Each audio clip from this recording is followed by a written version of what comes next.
should be good. Yeah, yeah. There we go.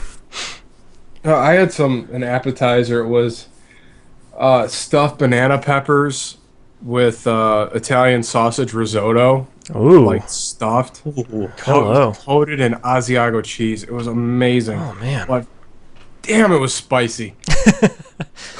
I like that starting our first live stream of the year, we're hitting Foodcast right off the bat. Oh, but man, it was excellent. Delicioso. Muy delicioso. Whatever. Boy, Twitch is being weird today. Yeah, I went to a Italian place last night with some friends, and we had was it prosciutto stuffed chicken? Oh, yes. Oh. My God, it was. Oh. I nearly died. I wanted so much more, and it's one of the few restaurants I've been to that still does family style. Oh, yeah. And considering the price, it was not bad at all. I think Did you probably go? less than 20 a person. It was about was it Buca de Beppo? It certainly was. Wasn't sure if it was a local thing or not. No, it's actually a pretty good chain. Yeah. They took my favorite dish they ever made off the menu. It was their chicken cacciatore, where you literally Oh, that's waited good. 45 minutes for it, but it was fall off the bone perfect chicken. Oh, God. Nice. And it came with this garlic mash and this really great mushroom ragu. So good. I just ate a was bacon blue stuffed. cheeseburger, so I am like stuffed. Well, with Foodcast out of the way, I'd like to say hello to everybody in the chat today. We got a bunch of people watching. And we'd like to remind everyone that this is an explicit stream. So, while The fuck it is. Yeah. What the hell are you talking about, guys? While the show itself is not, the stream sometimes is because stuff happens. And I cut all that sort of stuff out of the episode. So, also would like to welcome the Hannah here to our E1M1 family of podcasts, joining us here for TVGP. Hi, everybody. Hello.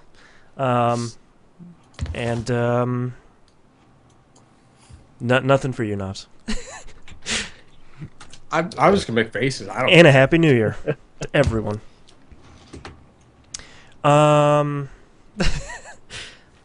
So, since we now have 3 people again, I wanted to remind everyone of the recording, the what you've been playing order. So, Knobs, Okay. you're going to go first as usual. Hannah, you'll go second, and I'll go last. All right. And if anybody in chat has any questions or comments or whatever, I'll be reading them during the show. God, just when I thought I had a break or I had to buy anything, first week of the year. Son of a beach. Did I share the show notes with both of you guys? Yes, I got 'em. I have them. I can't speak for everybody. Cool. So first, I won't be talking about Left 4 Dead. Oh. Wow. 2 weeks. Streak has been broken. Man. Well, how many times do the holidays end up on the same Monday, both weeks in a row? Excuses. Yeah. That's quitter talk. If you're not spending your New Year's Eve playing Left 4 Dead 2 with TVGP, you're not celebrating the new year. Oh, believe me, I was celebrating the New Year pretty well. Yeah, I was doing a pretty good job myself. I fell asleep early. I was at a party with. I was at a big party with 300 people, Jeez. Oh man, yeah, And you we- you win over me. and we were the youngest ones there by like 20 years. Wow. Oh yeah, I was all high class and fancy. I was in shirt. It was a shirt black tie affair. But you got a Wow. lot of good stock advice. Actually none. I just Versus. watched. I swear to God, there were 3 chicks there in wedding dresses. Like, it was That's a little fine. it was weird. It was weird. That's weird. All right, hold on. I'm walking. I'm writing it. I'm walking it down. I'm walking it down. Let's give you a second here. I'm almost prepared. Oh, we played a ton of that. Played even more of that. It's like you're going through your pantry. I'll take a little of that. I'll take a little of that. Oh Take my all God! of Yeah. that. So Foodcast. yeah. So anyway, so like they have like big like they had Oh, all right. So let me set the scene. So we went to this place called the Galaxy. It was $110 a person. Whew. But it was like all you can eat. So they had all these different stations set up. Like one was um, Orion, Caparella, Hercules. Oh, nice. Like, so it was like all these constellation themes. Because like apparently it didn't grasp on anybody. What's with the Greek theme? I was like, Why are we going to Orion? I'm like, I'm sitting there like my brain just goes poof. I'm like. We're going to a place called the Galaxy. They're constellations. Oh. No one can be that thick. Come on. You'd be surprised. Yeah. What was even better was the chef didn't even know how to pronounce his sauce that he had made for his prime rib. Great. He didn't know how to pronounce it was an abreuvoir sauce. It was a cream pepper sauce. Oh, God, I that didn't know sounds how to good. pronounce it. It was fun, except he gave me the fucking heel because I was an asshole.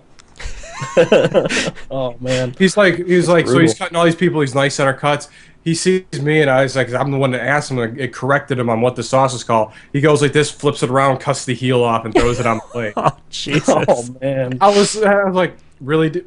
I love that piece just to be an ass. I almost took a bite of it right in front. Ah, burnt ends. Should have bit it and spit it out, and I'm like a piece of soap. I'm not gonna write down all these Neo Geo things, so I'm just gonna say Neo Geo X. Well, we can just talk about the device. Yeah. Apparently that thing sold out everywhere. That's what I've I'm heard. not surprised. You got so many hardcore Neo Geo fans that they will snap that right up as soon as they can get it. I pre-ordered it on Best Buy like a week before its original release date, Mm-hmm. and I was kind of kicking myself about getting it. And then I went back to check online, like it's sold out. So I was like, holy shit! I'm glad I got this thing. Yeah. I just bought a piece of history. Hooray.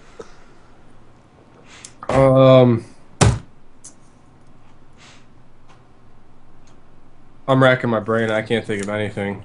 Yeah. It's going to be like a 5-hour show anyway, so we're good. Yep. All right, you guys ready to record here? I am. All right. Beardo, you good over there? It's EG. I like that The that's itchy coming face through on always the mic. first.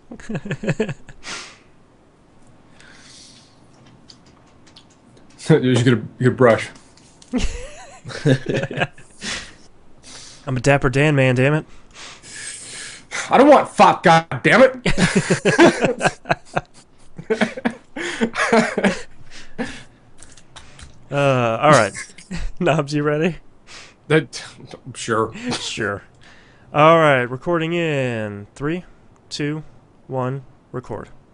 Pants, pants, pants. Oh my god, no, I'm not Ooh, look, ready I'm because recording. I did not do anything. Okay, start Yeah, back let's start over. that over. Sorry for Hold on, I everyone got- watching the chat. We got a little. This is an audition over here. Ooh. No, I do not want to recover that. Okay. I'm ready. All right, starting. Hannah, you ready? Yep. All right, starting in 3, 2, 1, record. Pants, pants, pants, pants. Yeah. Hello. Ah. Oh yeah. There we go. All right. I think that's everything we need to do before we start here. I think Speed so. this up so I can see the time. 18 seconds. All right, you guys ready to start? Yeah.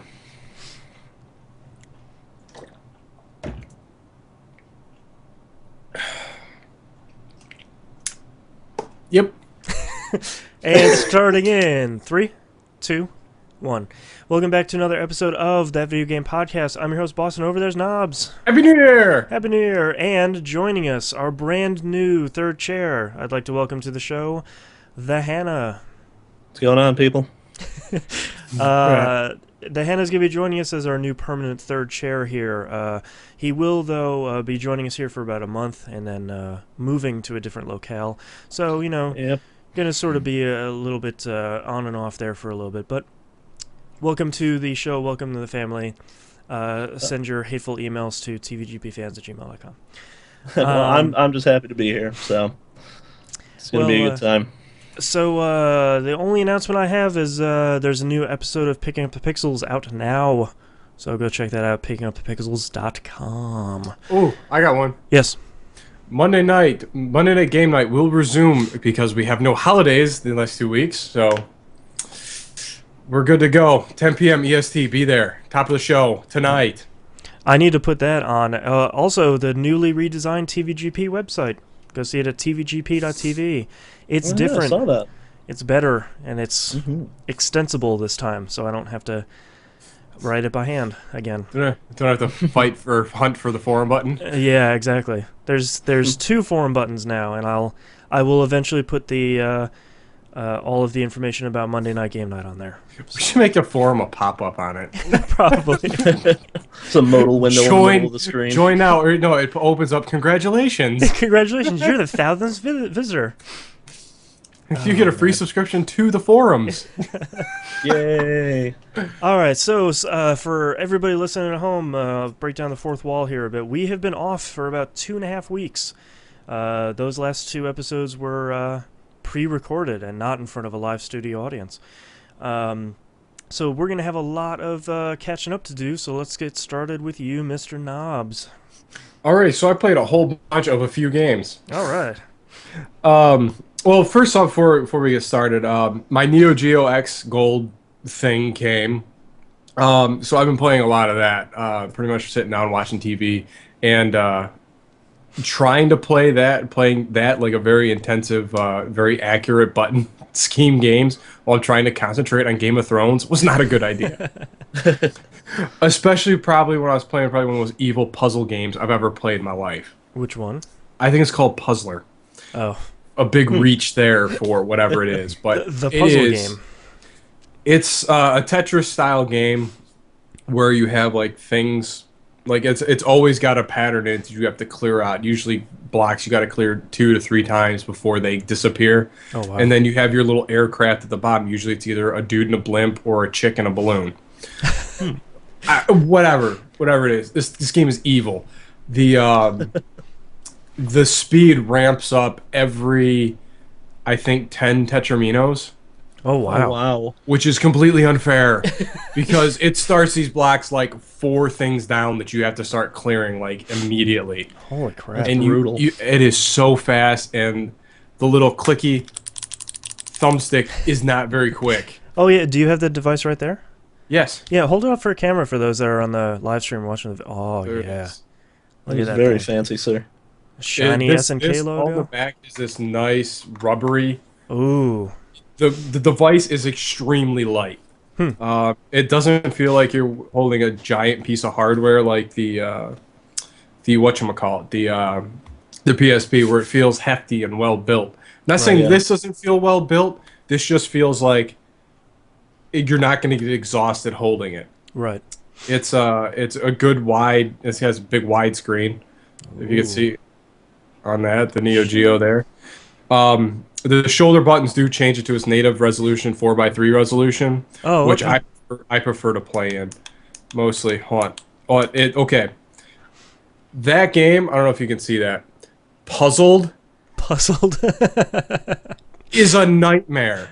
An absolute nightmare. I couldn't stop playing it.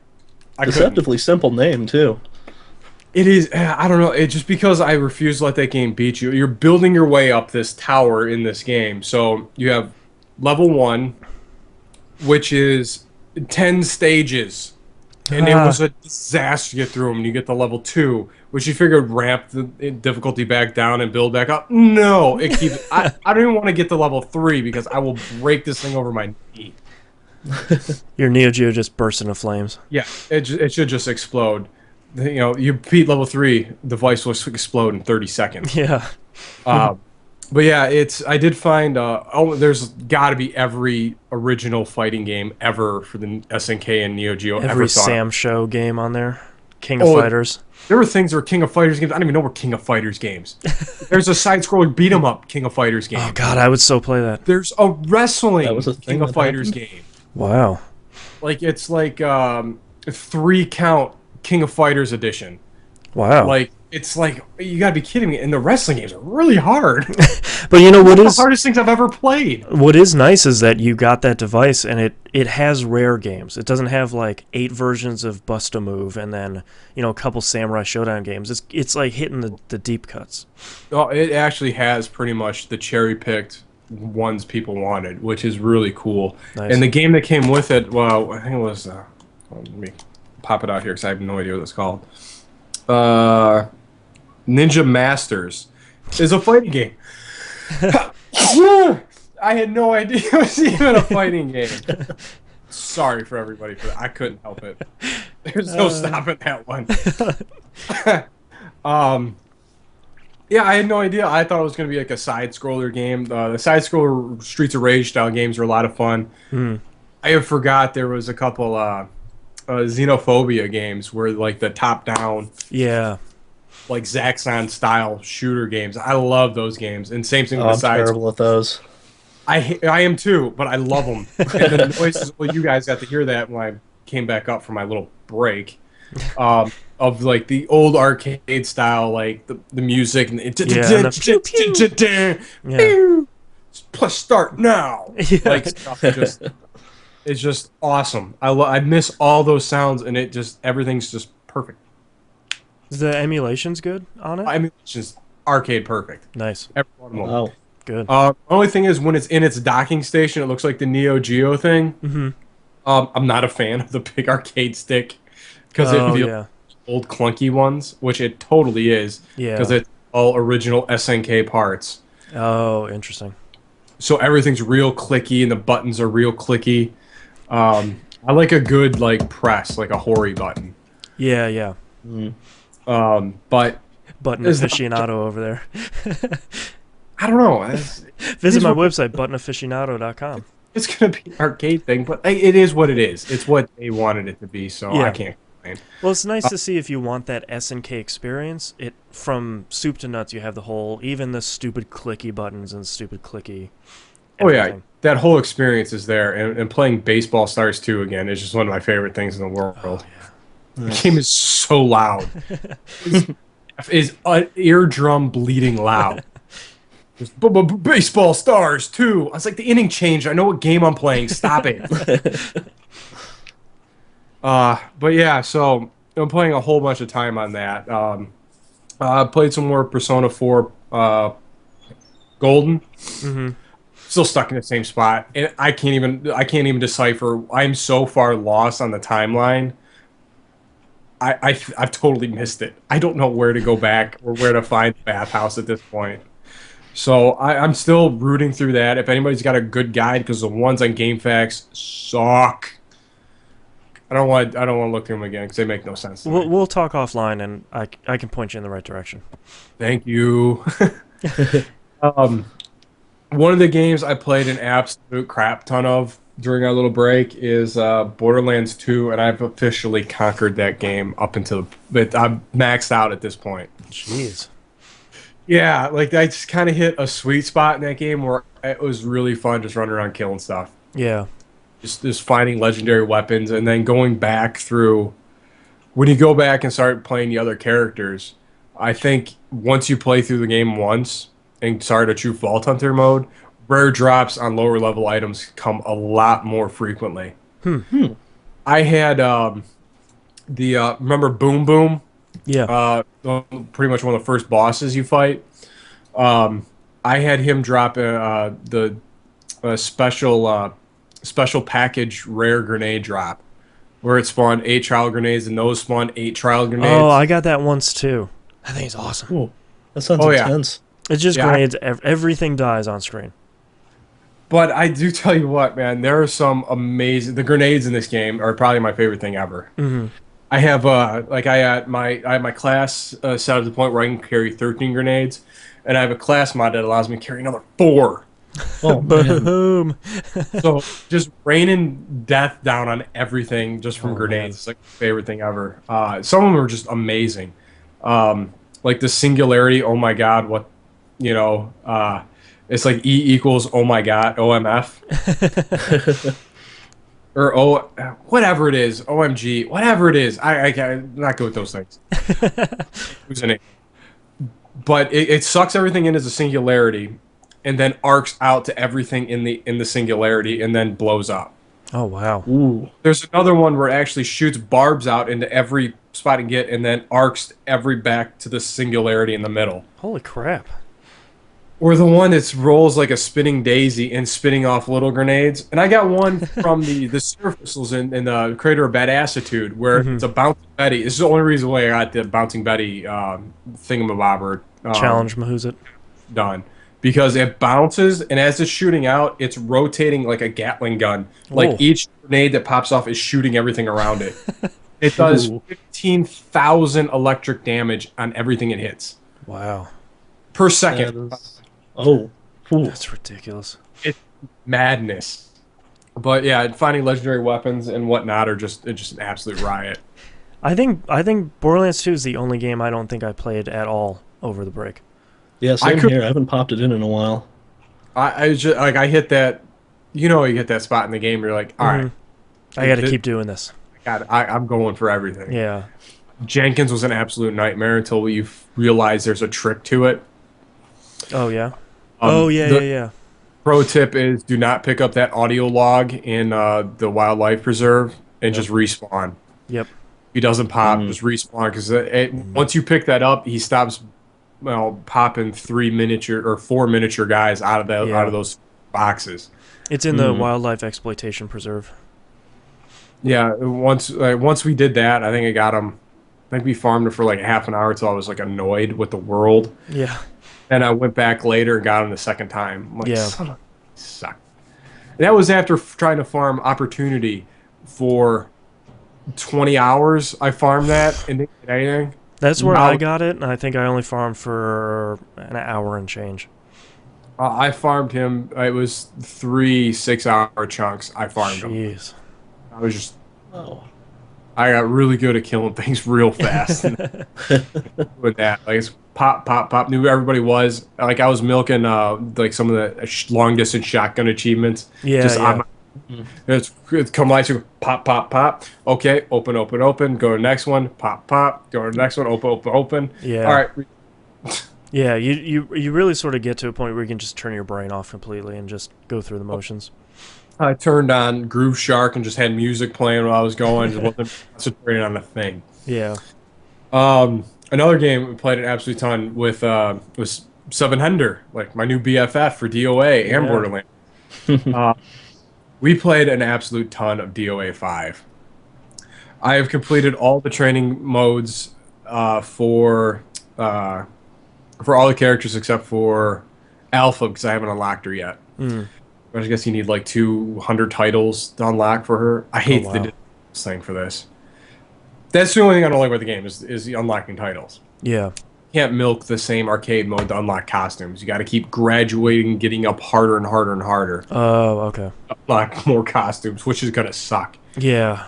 That rabbit's gonna catch me, and I'm like, I'm just gonna lose my life in it again. It wasn't on DOA 4. Didn't you just have to beat a character's arcade mode a number of times? Yeah, however many costumes they had, you had to keep beating the arcade mode, or if they didn't have an arcade mode with those characters, you had to do time attack with them. Right. But it was like vanilla time attack. Couldn't be easy. It couldn't be 1 rounds. It had to be whatever the Standard. standard was. Right. This didn't have it, but it was the net code for this game is just outstanding. Like I'm playing with the dude most of the time. I'm playing with the dude in Germany, and 3-4 hour sessions, and we're getting no lags and no drops. Nice. It's insane. We're on 2 bars of connection. Wow. We were thinking like, oh, this is going to be a nightmare, but no, it plays great. We're pretty evenly matched because once we pick up on another one's trick, we adapt, and then the one person starts winning for a little bit, then the other person switches and starts beating them back. Like it's just I love that game and that fighting system so much, and there's so much craziness in this game. It's just I love it. It's the reason why I love DOA. It's solid basic fighting moves that are infinitely complex, And man, did they pull in some crazy stuff with the arena. He drop kicked me into a billboard that knocked the billboard onto some train tracks, and then 30 seconds later, after I forgot that it happened, a train comes crashing into. Oh, DOA. Or a power blow pulls in and there's a car falling. I don't know where the car came from. Somebody's parked in the wrong spot because there comes sailing in. I knocked up into it. Or he knocked me into a helicopter that came crashing down. Awesome. Like it, and the cliffhanger thing is just crazy too, where you catch yourself as you're falling off the side. You can either defend or attack if you hit the right button. Dude just gets drop kicked off the building or gets running boot to the face, like running off the side of a building. Oh man, it's amazing. I really need to play more of this. And I tell you what, the one thing they did was they made that the training mode really, really, really challenging. It throws you into roaming cancels really early. Oh, And that's something that game has never forced you to do, where you get yourself into a combo and you have to hold either a button sequence, a button, or a direction to cancel out of the hit before you make contact. yeah. Timing is damn near exact. And the virtual fighter characters are evil. Evil in the worst way possible. There is one where in the description it says, okay, hold this and release within 1 frame of animation. Great. Great. You know how short 1 frame of animation is at a 45 Like a millisecond. It is ridiculous. But I did it. Wow. Well, Perseverance. congratulations. Oh no, I just sat there and mashed buttons like this till it worked. Still counts. That's right, board's board. Yeah. But man, it's still very, very, very, very, very good, and it's still just an infinitely rewarding game because it's one of those things that, you know, and like you can get into a game where somebody just mashing buttons, they'll win a few rounds and have fun, and then you get to the people that start learning to counter, and the counters start open up throws, and then your throws, you start leading in for throws that opens up the offensive game all over again. So it's just I've never played a fighting game that is that reciprocal. Yeah. No matter what adjustments you make, there's always an offensive, defensive attack to your strategy to fighting that character, and every character fights so differently. Like I still can't wrap my mind around fighting Ayane. I hate her. That's always the hardest I have. Every time she comes up in randoms, like I have no idea what direction her kicks are coming in. I don't even know what you're gonna do. A down kick somehow is punching you in the face. Yeah. Whatever. It threw a punch and I hit a kick button. What is happening? Oh, Ayane. A lot of the throw combos. This one was huge with Bass. A lot of them have audio cues on when you need to have that button combination hit by. Oh, which good. I had never noticed before until playing this again. Nice. And it made doing Mariposas a lot easier. Yeah. And Ryuga can suck it. There's no reason why I have to do the Itsunu drop 20 times in his thing. Oh, God. Off of a hit combo twice. You have to do it off of every counter move. You have to do it to get to the next one, which is the same thing, except you're countering a low kick. I'm sorry if I sound angry. I am furious. I've been dropping all day. Because in years past, it's only the throw combo you have to do. Yeah. This one made you do every iteration of getting that throw. I'm so happy I didn't do my training mission in a room with a roof because I don't think I'm quick enough to get this done to go up back horizontally across the room. Oh, God. It's very, very, very. Breathe it out. Find your happy place. We need to find 16 people so we can get this achievement where we have a 16-person lobby. Oh, wow. And plus, I need to do spectator mode with more than 2 people. So I need to take some pictures so I can get some titles so I can unlock alpha and be happy. Yeah. I don't know. But yeah, no, it's still a good lot of fun, and yeah, Seven Henders every bit our same still set Boston. Nice. It's amazing. Like it's he even keeps saying it's like, you know, it's very fun to play this game with someone that knows how to play it and is about the same level. Yeah. Because battle any which way. Yeah. That's part of the biggest fun about DOA is you're dangerous no matter what. I can't tell you my time I've won two, because we play best of 5. Hmm. So I win 3 matches for it. I don't know how many times I've won 2, and then lost like 3 in a row with like like he has barely any health left Yeah. for anything in the world. I'm glad I'm not the only one that prefers 3 out of 5 though, because I played Soul Calibur pretty heavily a few years ago, and I can't stand 2 out of 3. It's just not Hmm. enough to get a good fight in. Well, you feel like you get that last 2 rounds, like say you guys split, and that last round everyone's on their game, especially with how like he plays the same way we do. It's random, so Yeah. every match is Mm. different. Um, and just getting your mind around that character and getting your groove back. Unless it's Yeah, somebody really not very good with, like some of the new characters, I'm just got off. Like anything Virtual Fighter, I'm getting wiped in 3. yeah. Happen. I Yeah. might sneak a couple rounds in there, and it's all because of dumb luck, and I'm throwing them off of buildings or whatnot. Yeah. But man, the environments are perfect. The animation is just exacting, and it's just a solid game. I wish Nice. more people play it. I gotta pop that back in here pretty soon and Yeah, get back that's on one that I'm horse. really just downright terrible at. I play like Soul Calibur and I'll play the occasional Street Fighter, but you throw me into DOA and I am just like flailing at the controller trying to figure out how to do anything. Yeah, it's a very different beast. And It I is. believe a lot of it has to do with actually forcing yourself to finish the training modes. Oh, Yeah. Like absolutely. it's at points where you're just infuriating mad why you can't pull this off, and you just go to the command list, go to the next one down, and just keep pounding forward till it comes back around. Yeah. Yeah, well, one of the things I've seen is people who know how to play DOA really feed off of other people that know how to play DOA. So if you kind of have an idea of what you're doing and you play against somebody that really knows what they're doing, you can really learn something by playing another person. Yeah. It's kind of unique to that game. I've never seen that before in a fighting game. And it's really friendly to new players too, because if you can pick up the counter system really early, it's not, something that gets a lot of people frustrated in a lot of fighting games is you'll go in and you'll hop into somebody, for example, they're like, let's say Street Fighter 2 and they're playing E Honda. Next thing you know, you're in either an infinite loop or a move you can't break. And Right. Yeah. in DOA that's never going to happen. That's the thing that I think reason why I love that DOA fighting game so much is that you're never 100% on defense. You always have an offensive. You're always offensively minded. Yeah. That you're not going to sit there and guard until you have your split second of frame opening.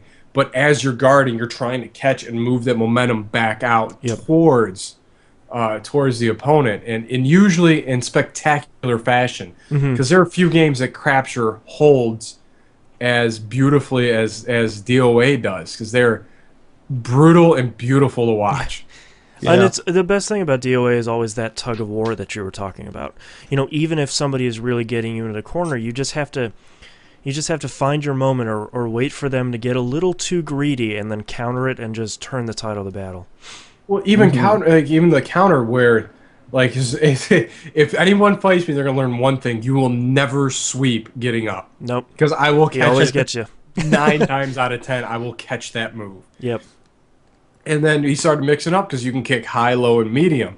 So it turns into this guessing match where I'm countering low and he'll kick middle. Yeah. Or sometimes where I'll catch him kicking low. The next one is going to be middle. And I catch him in middle, and then I'll catch him in high. Yeah. And he just like, I don't know what's going on. But it's just so many of those moments where you know what you did wrong and you got punished for it. Exactly. And you're like, you know what? I'm smarter than that, and I shouldn't have done it. Well, it's like me leading with a punch. Like it's almost automatic. I'm gonna lead into a combo with a punch. Yeah. If you catch me on that first punch, you pretty much blew my mind. Game and over. I can't concentrate. Yeah. Oh, DOA 5. And then lastly, the game that has pretty much sucked me in the last few nights here is The Walking Dead. We need to talk about this game because I finished it. I am so depressed right now. Which episode did you finish? I am a quarter of a way through 4. Yeah. Episode 3 is rough, man. Oh no, the end of episode 2 was rough in the RV because I did not expect her to get capped. Oh, the fight on the side of the road. Yeah, I don't Oh want yeah. to. I don't want to spoil anything for anyone because that was one of the Yeah, I few haven't played yet, moments. so. Yeah. Okay, I gotta ask you a question. Did she stay or did she go? Go. Really? Yeah. I dude, I totally made her stay. So what was great about uh The Walking Dead is there were a couple of moments, and the fight on the side of the road was one of them, where I'm sitting in the house and usually playing The Walking Dead by myself, and there were a couple of moments where something happens and I'm just like, "Oh, what? Who? Oh, What?" oh, I did that too because I was kind of riding the fence on the conversation, waiting for a moment to like, all right, look, you need to chill. Yeah. And I was like, oh, I was like LeBron Yeah. James in the barber chair. I was like, Yeah. oh, But crap. see, what I love about The Walking Dead, and what I thought they did really well, and for anybody that's looking to play it, the 360 is really not the best place to play it because there are a bunch of Oh, performance there's issues. a lot of bugs. There's a lot of bugs and bugs. a lot of slowdown. Play it on the PC if you have the option. But what I love about The Walking Dead is that it did an argument really well. Like, especially the very first one I was really impressed by, where you're in the drugstore and everybody is yelling and you're trying to pick a side, but you're trying to read it, but you're trying to listen to what people are yelling about, and everything is going on, and Well, they're yeah, trying to and your kill people. response, and on top of it, you have a response timer. Yeah. And Okay. it's just sort of like, what am I supposed? Wait, what are they say? Oh my god! Like, they actually managed to make you feel like you're in an argument, and even if you do answer, they're just like whatever, and Yeah. keep or ignore you and keep going on. It just, God, that game is so good. I Yeah, can't. It sounds at the like the response drugstore. timer has a lot to do with that too. Yeah. You I make know a that was a lot of huge thing. snap. You make a lot of snap decisions, and it's not exactly the way you wanted.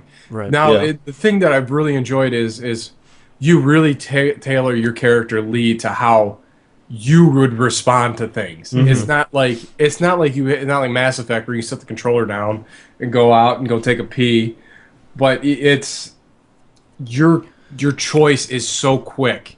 Yeah. And it's really they captured, like you said, like with the madness of an argument going on around you, you have to make it off the cuff decision Yeah. Like without right now. without weighing the pros and cons.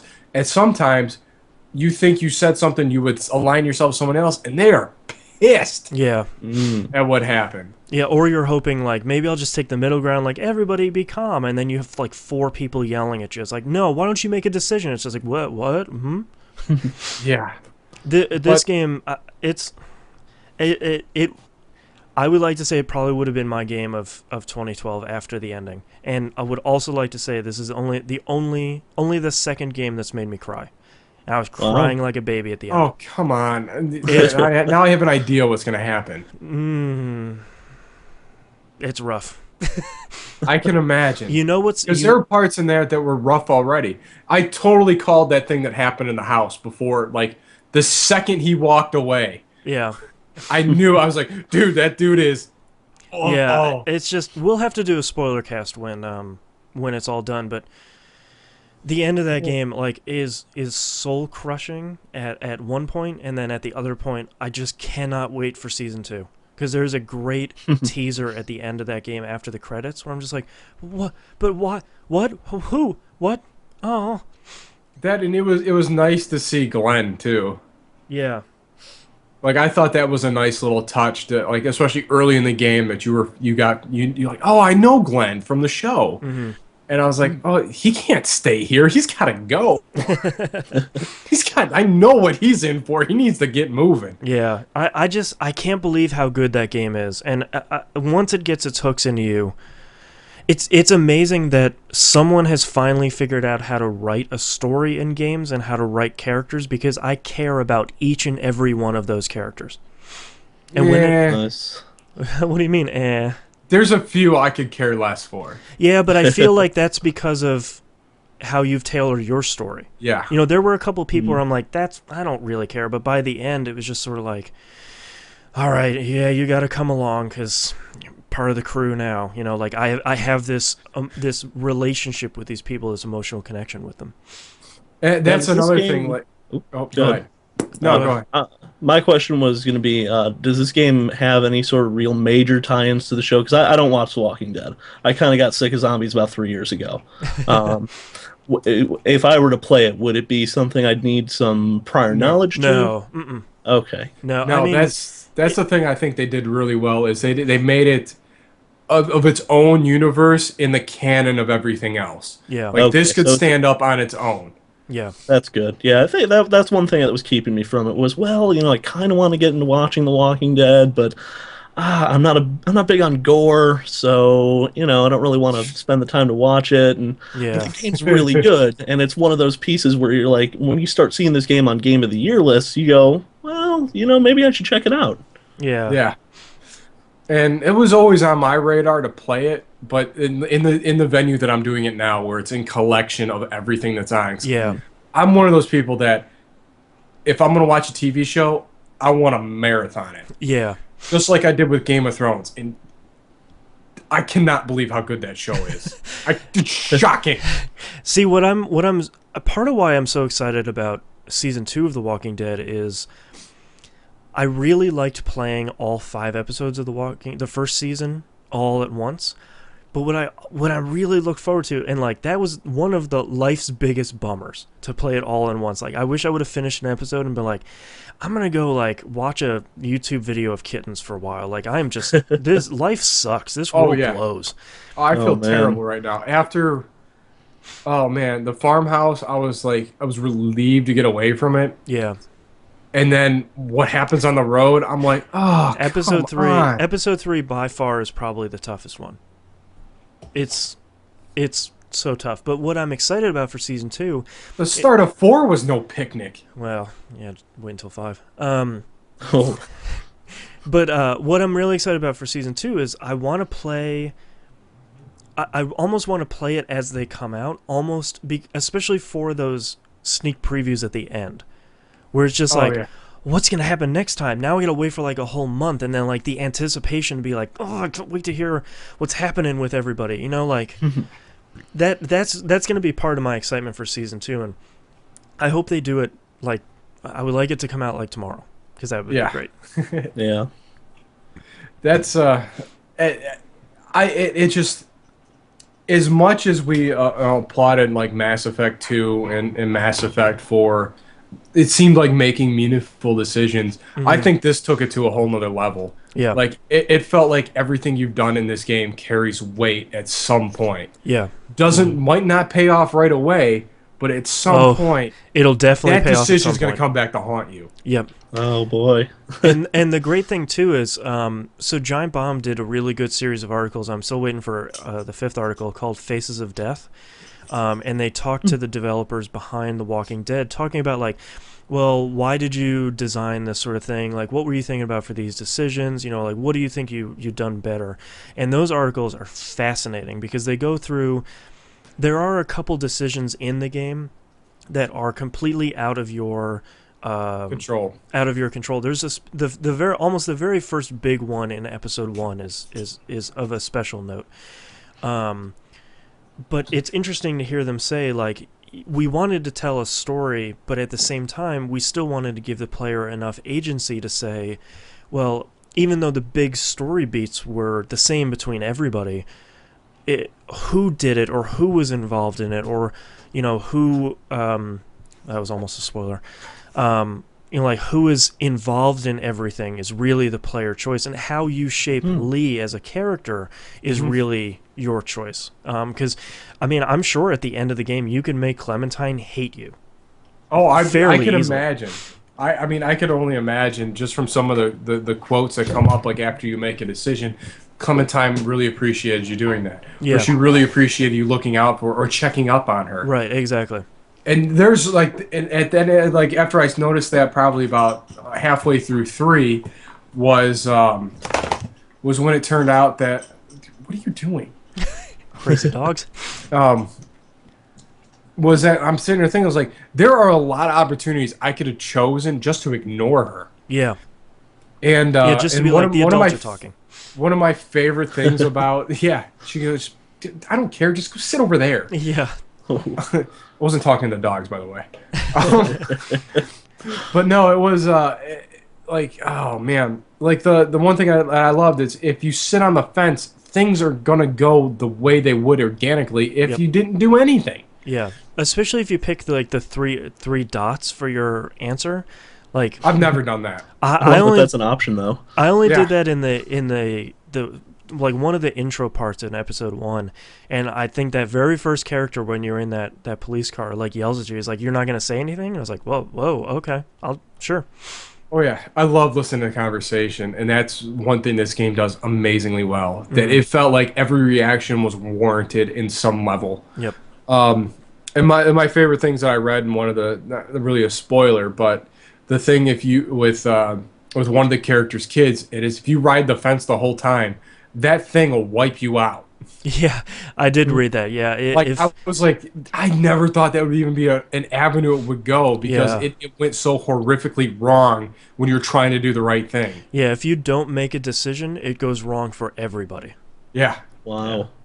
Yeah, it's easily one of the top games of 2012, hands down. There's no argument. Yeah, there's. I mean, Alright, this well, is. let me I'm put it on telling the you, list. this is gonna make it like I don't like for our rules for game of the year. This is gonna be on this year's list. There's no Yep. way it can't be Right. because it just needs to be talked about. Yeah. And my experience, I talked with Mackie over at No Quarters. His experience with his characters are completely different than what I've gone through. That's sort of why I'd like to do a spoiler cast. I'd almost like to go through the big decisions in the game and talk about, what did we do? Where did we fall? Especially, one of my favorite parts was the end of each chapter where it's like, here are the 5 major decisions. Where did Yep. you fall? One of mine in episode 5, I think it was, me and 18% of people made that decision. I was just like, Wow. I'm a monster. I did that with a couple of them. It was like me and 22%. I think it's the lowest one. Yeah. That's Did- the worst where it's like, why? That I was was the like, right that felt decision, so- everyone. Yeah, like that made sense to me. I don't Yeah. understand. What does the other 80% think? This is just Yeah. silly. That's one of the best parts in that game, just seeing how everybody did their own thing where it's like, why would you do that? What would have happened? How did that go? How could that have went any worse than what just happened? Yeah, did that go better or worse? Because things are bad. Yeah. Oh, man. But this game is just it is blown me away, and I'm really chomping at the bit to get back downstairs. And play Yeah, some- you need to finish. Episode 5 isn't very long. It's probably the shortest of all of them. That's but- what I said. I heard 3 and 4 were probably the longest. yeah. But man, 2 was I it deleted my save file too at some point. Oh, no. Oh no. So I didn't even play through 1 again. I was like, oh, whatever. I just need to get moving. Yeah. Oh man. Yeah. So But it was let's skip over that, and we'll talk about that eventually, and we'll try our best to do a spoiler cast, just so we can talk about everything in that game without worrying about Yeah, spoiling. because I'm really excited just to get into a deep conversation about that. And Yeah. just it's been so far it's been fantastic. It's been a seminal gaming moment for me. Yeah. What else you got? Is that it? No, that's it. All right, Hannah, what you got? Oh, I got a whole bunch of stuff. I had a lot of downtime over the holidays, so let's start with the game I beat. I think that was yesterday afternoon, which was XCOM: Enemy Unknown. You and me Which- both. Yeah, that is. Man, I'm not a strategy gamer in the least. I've never been good at RTS. I've, never even really been attracted to the strategy game template, even in a turn-based. But this game pulled me in like no other game has in the Yeah. entire year. Yeah. I mean, And I sat still don't down- even know why that is. Like, it did the same thing to I me. can't and figure it out. I'm sitting there playing it like one day I played it 14 hours straight. That's why I've Yeah, been all I- apprehensive of even putting this game in at this point. That's Because so it'll worth pull it. me away from everything else I was doing. Yeah, it should be your only game you're playing at the moment, just so you It can just really poop should sock be. through it. Yeah. Well, I think the reason it pulled me in is, I go into the customization screen and I'm like, all right, I'm going to mess with some names, mess with some armor. Yeah. I got the idea in my head to kind of recreate my old Halo group from back in the day when we used to all get together, do LAN parties, and, so I recreated everybody, including myself. And of course, probably 7-8 missions in, I get just annihilated. My character just dies. And it wasn't even anything I did. It was an unknown. So there's an enemy that'll take out somebody and then it'll rise up as a zombie. Mm-hmm. And when it rises up as a eye, I didn't know that was a thing that could happen. So I'm Yeah. in close range of this thing, and I'm in cover, and it just comes ambling towards me, and I'm like, oh, it's a melee. It'll do like 1 or 2 damage, and I can Nope. blast it away next turn. No, it nails me for like all of my health and poisons me. So I'm down to Yeah. like 1 health. Luckily, I mean, I went out in a blaze of glory. I took it out before it could get anybody else, but next turn that poison ticked and I died. Yeah. I was like, it had to be. It couldn't have been any of the other people in here. It had to be my character. It had to be you. Had to be you. See, that So- happened to me a ton because while I was playing, my girlfriend was watching, and one of my very first soldiers had the amazing name of Yuri Papadopoulos. So Oh, that's I amazing. have to use Papadopoulos. Yes. And every time he would die, I would just restart the entire mission because his name was too dumb. And eventually I got too attached to him because he was like my best. Because I would always roll. So we talked about this a lot on Pup yesterday too. And I'm curious, Hannah, what your loadout was because mine was 2 snipers, 2 support, an assault, and a heavy. My general loadout was I usually pulled 3 assault. I would have wow. 2 with assault rifles and 1 with a shotgun, Oh, but I would okay. always give the 2 with assault rifles scopes rather than anything else. Yeah. So they could pull some distance shots off. I always had 1 sniper, and my sniper was a beast. Yeah, my I think two my were. sniper had 100 plus kills. Yeah, mine had both of mine had the most out of everybody, and it was amazing because after you get the Archangel armor, so you can fly up, That's and good you stuff. get plasma sniper rifles. Like for anybody that's interested in XCOM or just starting out XCOM, they give you an option when you get the skill tree. The very first one you get is just the standard class one, but then they give you 2 options for all the others. There's like 5 or so. For every sniper, pick 2 skills. One is the one to disable an enemy's weapon. You only do like 2 or 3 damage, but you disable an enemy's weapon because the cyber discs are God, I hate those kittens things. after you do those things. Otherwise, they'll murder your face. Yeah. The other one is for all of your snipers, get double tap. So Yes. basically, you have Oh, dude. over a 50% chance after you hit somebody with your first shot to just take another shot. Yep. So you at some point you have for me 2 people on your team that can shoot from halfway across the map and are doing at least 10 to 15 damage a piece. Yeah. Twice. Well, and I the mean, best it was part is if you amazing. get squad sight along with those, your snipers can shoot at anything that's in visual range of anyone in your Yeah. squad.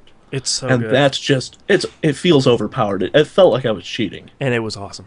Yeah. Oh, it was amazing. Yeah. It just, and what's funny is the game isn't very long. I think I only spent 25 hours in it. I felt like Yeah, same I here. milked a ton out of it, but I feel like where the real greatness of that game comes is playing through it multiple times.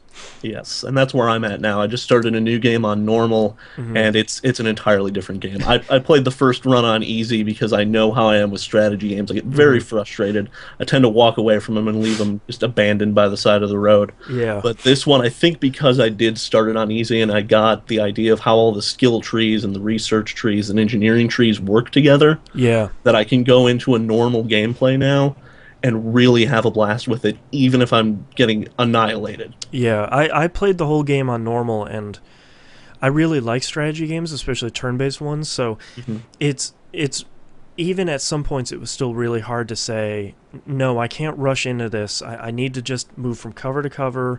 Make sure that I can shoot after I move. All this stuff. But man, playing it, I would almost like to play it again on easy so I can really sort of break that game completely. But playing through on normal was really good. do. Yeah. You really just break that game in half. I mean, I had at one point, I had everyone decked out with not only plasma, rifles or, guns, but their plasma pistols as well. And the only thing I think was disadvantageous to an easy playthrough is you don't really get to take advantage of the psionic stuff. Because once you hit the psionic, you're practically done with that game on easy. Same with normal. I feel like that's a weird part of that game because so for another pro tip here for everyone at home, as soon as you get psionics, you need to train a bunch of people with them, and always use that very first skill because it's 100% chance against non-machines to do 5 damage. And there are very few chances you have to just get, good, stable, steady damage. Yeah. And it was totally worth it. Yeah, it really was. God, this game is so good. Yeah. I mean, it's a game I can see myself playing. There's still people out there playing Civilization 2. I feel like that's going to be this game for me. Yeah. I'm going to be playing this until 2020. I mentioned it on Pup, but I really have to give Firaxis a lot of credit because I bought it as soon as it came out, like a week or two after it came out. And I popped it in and I played it for, I think it was like 6 or 7 hours my first day, and got to the first abduction mission and just hit a brick wall. And I was like, well, I'll put it down. I'll come back to it later. And I didn't come back to it for 2 months. And the best part about that game is I didn't need to know how to play it. Everything is so obvious in that game. Yes. And everything is so straightforward, even though it's really difficult and really challenging, that I could just pick it up and play it again after 2.5 months. And I think that's incredible. And I think that lends a lot of credence to what you were saying, Hannah, about being able to play this at any point, like for years to come. I can just pick this game up and play it again, and just not have to go through the tutorial. Oh yeah, I forgot about all these tricks. Just pick it up and play it again. Yeah, I mean, the interface is so just intuitive. I knew where everything was, and I like that they don't have just like you have to click on the areas of the base to, get to that certain function, but they also have the tabs up at the top. So I don't have to visually know wwhere everything in the base is supposed to be. I can just hit, I need to go engineering. Boom, engineering. I need to go mission control. That's right in the center. Yep. So I'm a big fan of the way it plays. I'm a big fan of the way the interface works. I'm enthralled with this game, and I just cannot get enough of it. And it's consumed probably the last 30 hours of gaming I've done. Yeah, Knobs, after you finish The Walking Dead, you really should pop that in and start it. It's fantastic. Yeah, but I really think I need to buckle down and finish some stuff. I got a lot of things that are just kind of open right now. Yeah. Because I hit a brick wall in Dishonored where I just don't care. Yeah. I hit that hour 2 playing Dishonored, and I really want to go back and play it, but I just kind of hit it and I was like, maybe not for me, not right now. Yeah. Yeah, and I feel like if I don't make the effort to do that, to finish that game, I'm not going to. Same here. That's why I haven't put it in yet, because I keep looking at it and I'm like, and everybody says it's really great, but I can't. Like, that's why I put in Sleeping Dogs after XCOM. It's like, well, everybody keeps saying that's great. I could kind of use an open world game now. It's everybody says it's great, so yeah, why not? That's another one I'm chomping at the bit to get at. But like I'm looking at the stuff that seemingly got pushed aside for games I know well what I was getting into, like Borderlands and DOA 5, just sucking up so much time. Yeah. Like I think I'd look at my Raptor. Like I had like 28 hours in DOA 5. Yeah. Folks, that's a fighting game. Yeah, that's a lot of time. I just couldn't put it down. Like I was having so much fun just fighting. Yeah. In that game. It brought me back to how we were in college with DOA 3, where we were just sat there and for months. What are the records? 99. So we don't know what number we're on at this point. But man, we got another 3 hours in us, so let's go. There you go. Good times. Yeah. So beyond XCOM, I've been doing a lot of backlogging as of late, since I'm going to be moving into a new townhouse soon. There's money's a little tight. Yeah. So I've been playing The Elder Scrolls 3 Morrowind, and this is a game I have been trying to play for probably the last 6 years. A game I've been trying to get into and enjoy, because I had a lot of friends when the game first came out that just absolutely adored it and just never shut up about it, and to this day never shut up about it. But yeah, it's funny. And now I'm that guy. Oh, really? Because whenever we talk about any of the Elder Scrolls games on Pup, Musim is always like, "Oh man, I loved Morrowind," and I'm curious. I've always been curious if it's easy or tough to go back to? It is extraordinarily difficult to go back to, and I'm not going to lie, because my first Elder Scrolls game was Oblivion, and I didn't play Oblivion until right before Skyrim came out. Right. I saw all the ads and the big hype coming for Skyrim, and I've been like, I've been hearing about the Elder Scrolls for the last 10 years of my life. I really I'm going to buckle down, I'm going to play Oblivion, and I had a blast with Oblivion. And a lot of Elder Scrolls fans are not, the people who play in the games for years and years and years, don't like Oblivion because they said it felt kind of generic and it wasn't the world they were expecting. Right. But I mean, I had a really great time with Oblivion. Other than the leveling system, which was just insane. Yeah, it's a little rough. Yeah, like it's to your advantage to not level your character up. Which just completely counterintuitive. That's exactly how Last Remnant was. Yeah, where it's wow. I'm not supposed to do what now? Yeah, that's I'm not supposed to like I was fight talking with enemies? Soulman on it, and he's like, "Well, what level are your characters?" He's like, "Well, dude, you should be walking through everybody." I was like, "Dude, everything's killing me." Yeah. Yeah, my favorite thing about The Last Remnant, where I was reading some stuff where it's like, before you start playing, don't fight anything. Don't fight enemies. Avoid all of them. And it's just like, the what now? What's the crux of the game? Like, I Yeah. killed everything I came across. I'd wipe out everything on every level. But yeah, as I go back and I play Morrowind, I have modded it a bit. I'm playing it on PC. There's a few things that I just couldn't stand. Specifically, the speed with which your character moves in that game. When you load that game up for the first time and you are, going to go to the next place, you are moving so slow that I probably could have fallen asleep. So there's a couple mods out there that sort of mitigate that. I changed it up to where it doesn't. So when you run in that game, not even sprint, just run in that game, it drains your fatigue at a pretty high rate. And if you're running around wild with no fatigue, with like your fatigue fully drained, and you go to fight something, you're gonna die in about 3 seconds because you can't hit it.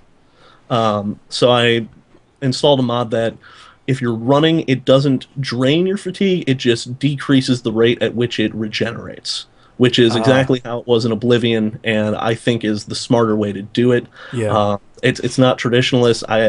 It does feel like cheating, especially after some of the items I've gotten, so that I can run anywhere. Nice. And the disadvantage to that is there's an item in the game called the Boots of Blinding Speed, and there's a whole quest. You have to, escort this woman to a certain town in the game, and she goes, here's the Boots of Blinding Speed, and you look at the stats, and it goes, fortify speed by like 200 points, and that's one of your cardinal stats, and 200 points is an insane amount of speed. It pretty much should be like 1 million. Well, effectively, yes. So I put them on, and suddenly the screen goes black, and I go, it's a pun. Yeah. It's literally the Boots of Blinding Speed. It kills your vision by 100%. But the trick is you can do a Resist Magicka spell on yourself, and put them on. It'll negate the negative effect, but still give you the positive effect. I hate RPG developers sometimes because they're always like bumping you in the ribs, like, huh? Blinding, right? I don't want to hit him. But you just do the Resist Magicka trick on it, and I don't need to fast travel in this game anymore. You're like driving a DeLorean there now. It sort of is, and the best part is, traditionally you play the Elder Scrolls games in first person because the third person animations are goofy looking. They don't spend a lot of time on them. Well, they don't spend any time on them. Yeah, they really don't. It's a character on screen's about where it stops. Yeah, exactly. It's basically like a wooden doll, just like, hey guys. Well, it gets even worse when you have an extraordinarily high rate of speed because the legs are moving like they really shouldn't. I'll have to do a short little video of it one day because it's goofy looking. So like the Roadrunner getting started, like it's just actually that's a good comparison. He's just revving up. Yeah.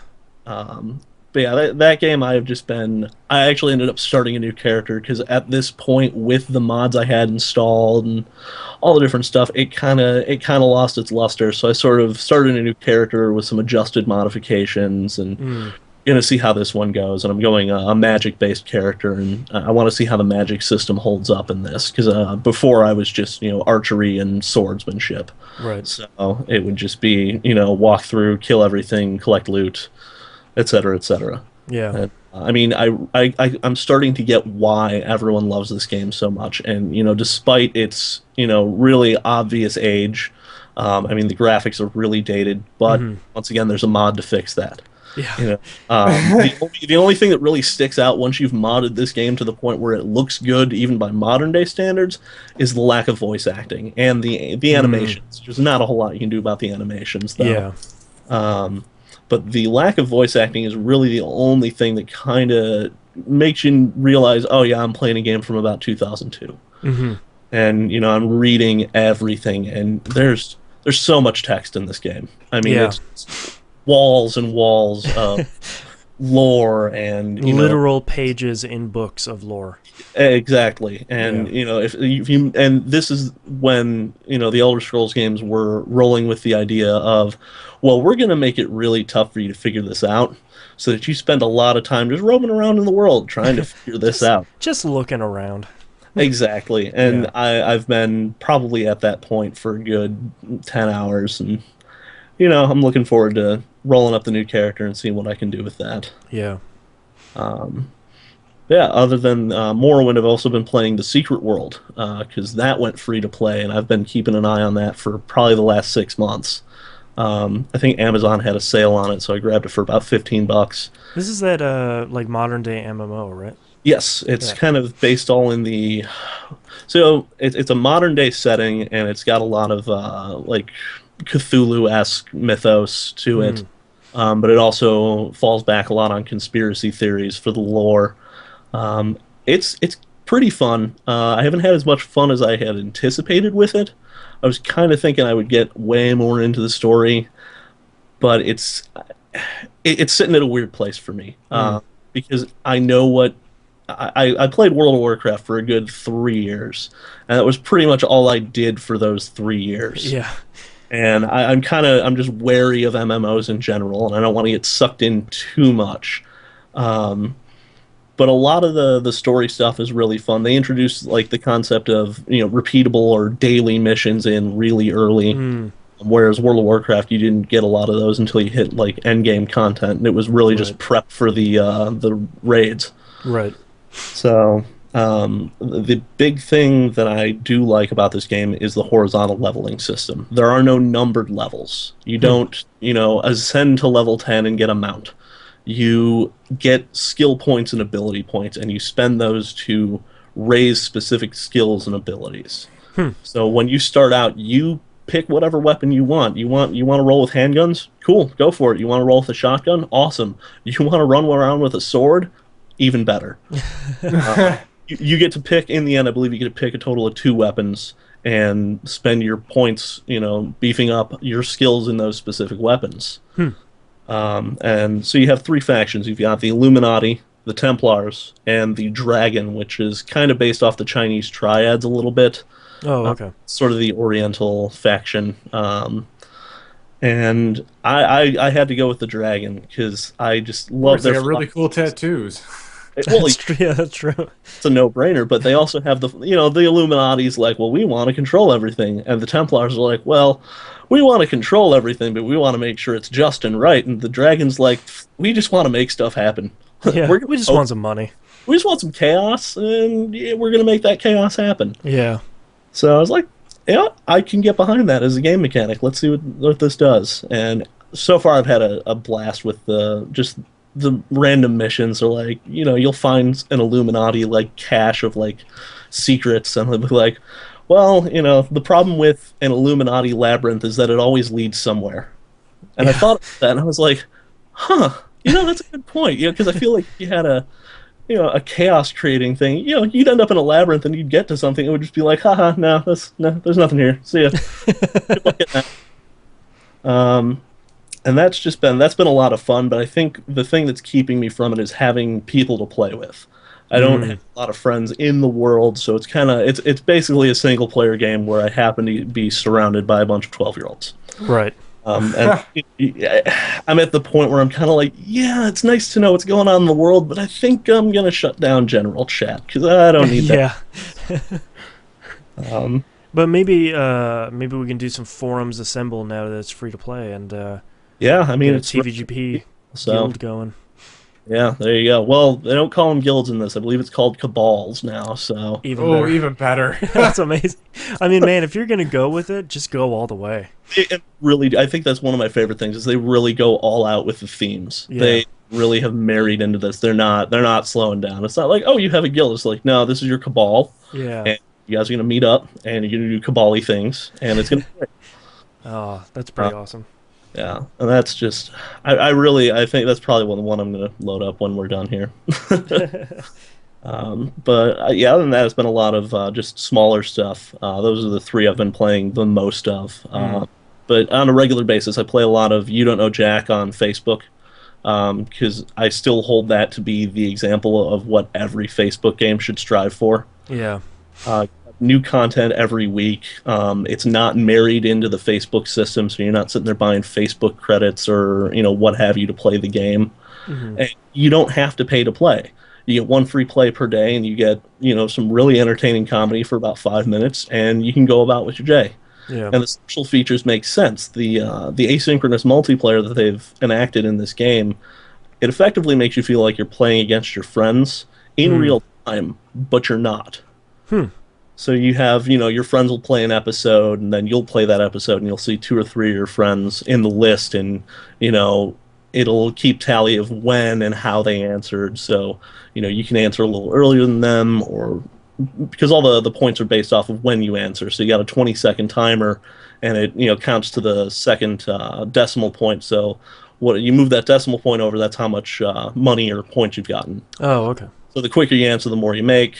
And it's really just, I've been a You Don't Know Jack fan since I was probably not old enough to understand any of the humor. Probably since I was like, Yeah. Yeah. I think we're all in that boat, to be honest with you. Oh, yeah.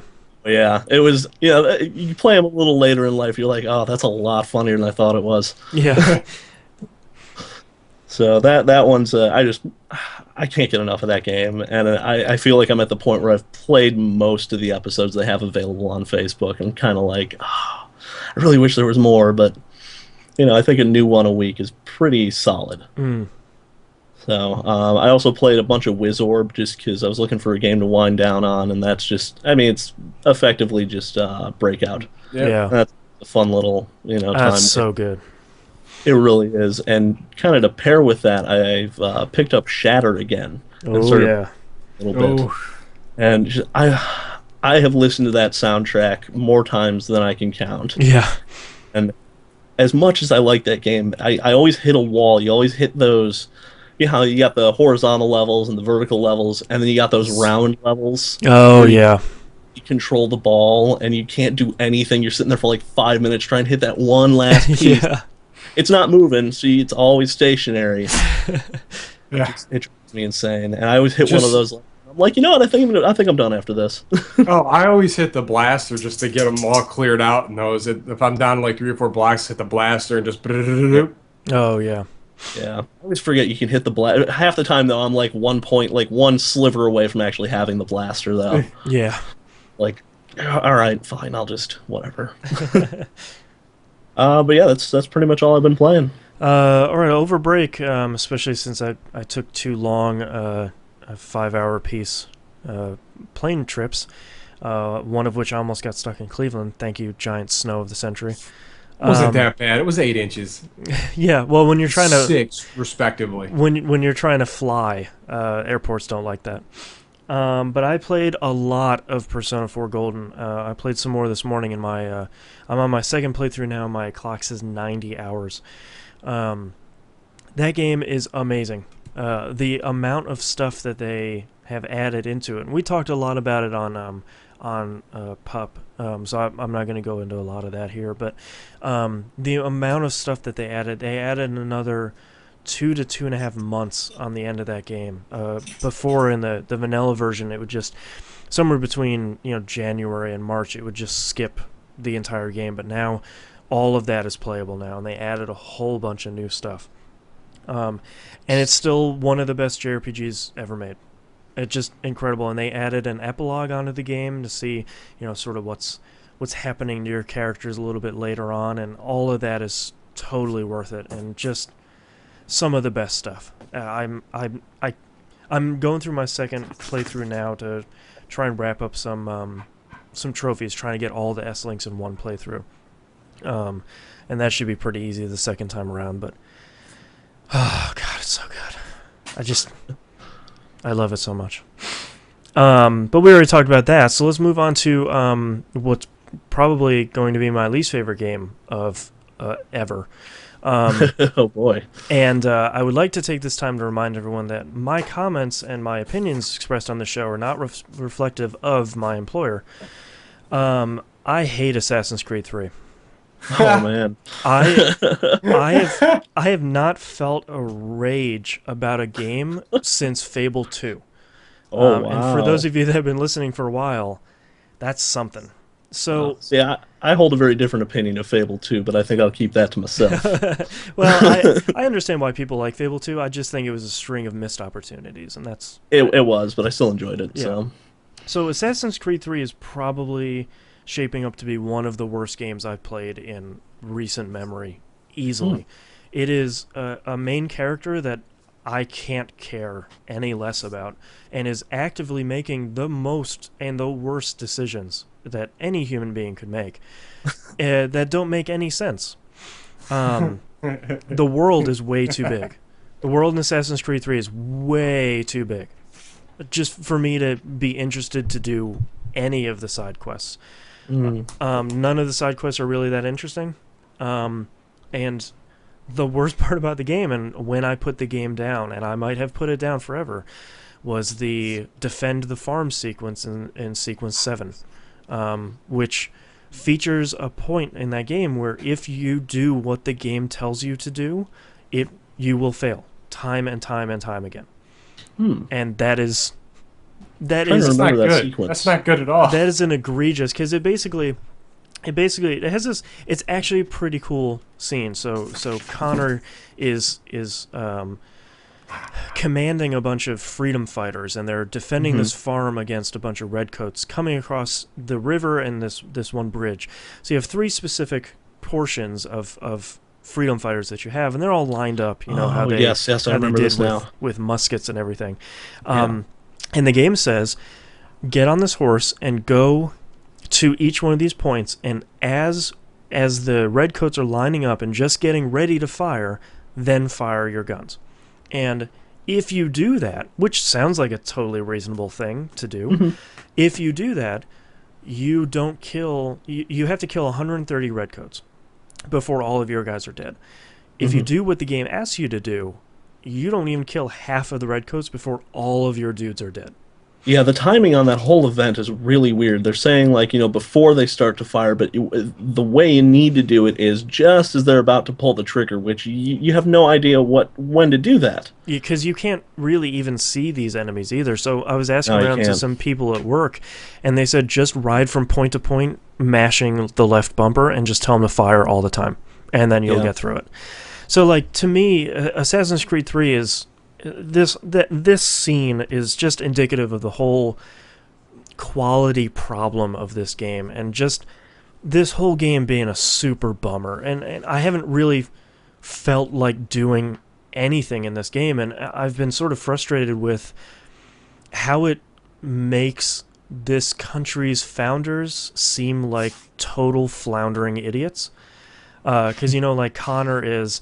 oh, he's the one that started the Boston Tea Party, yeah! And then, the worst of it was that Paul Revere was just an idiot. And, it seemed like he could barely tie his own shoelaces, nevertheless warn a bunch of people about the British coming. So, yeah. And, like we had talked about in the show before, this may have been a problem with the Assassin's Creed 2 trilogy, but, I don't know Italian and Roman history, so I wouldn't know any of these people from Adam, but maybe that's the special sort of knife in the back on this, and I got better things to play, really. And I really do care about the Desmond thing in this stuff. There was one scene, I think in between sequence 4 or 5 or 3 or 4, where you go and you do some cool sneakity stuff in the real world as Desmond. Yeah. And it was really, really cool, and it was nice Those to are the see. best parts of that game. And it was nice to see Desmond actually getting out there and doing something, and stuff happening in the real world that you really want to go see, and you want to see his story continue, but I just can't do it, man. I think that might be the problem, is that they're using all these historical events as the vehicle to move the story, but the story is really on the outside of what's happening in the Animus. And Yes. and I think my girlfriend and I have been talking about it a lot lately because her save got corrupted or something got deleted when she was playing Revelations, and she had to do that horrible sequence in Revelations with the Janissaries where you're sneaking through the camp.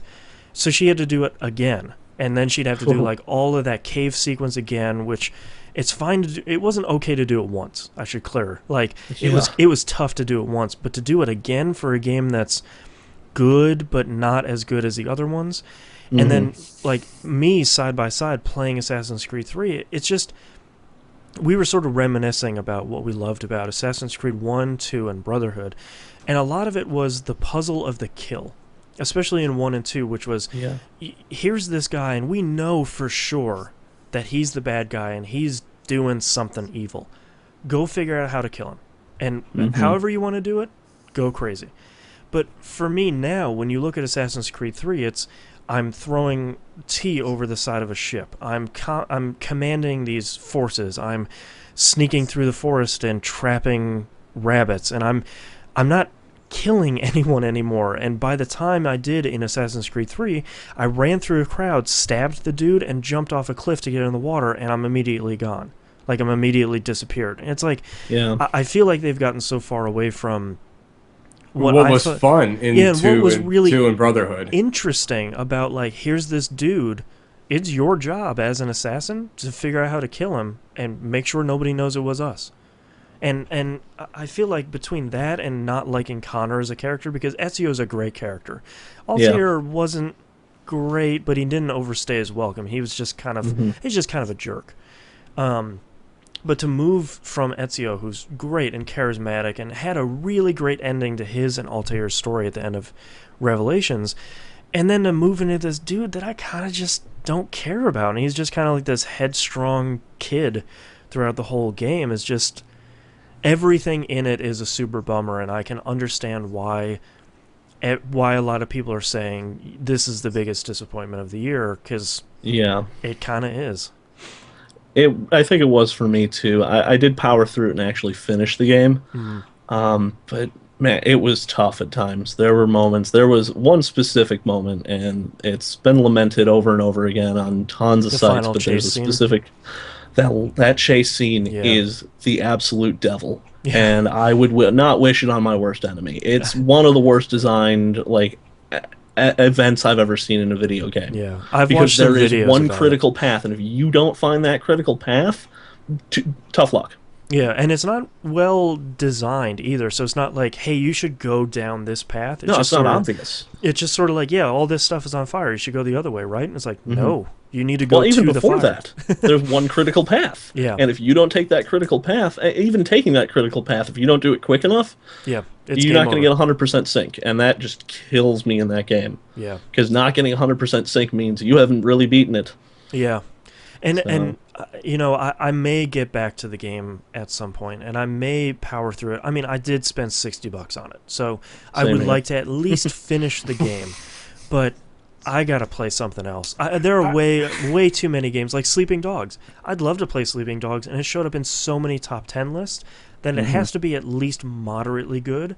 I'd rather play a game that's okay instead of Assassin's Creed 3. That's funny, because I had that game. I had that game pre-ordered at Best Buy, so I get the special case, and that just might sit empty.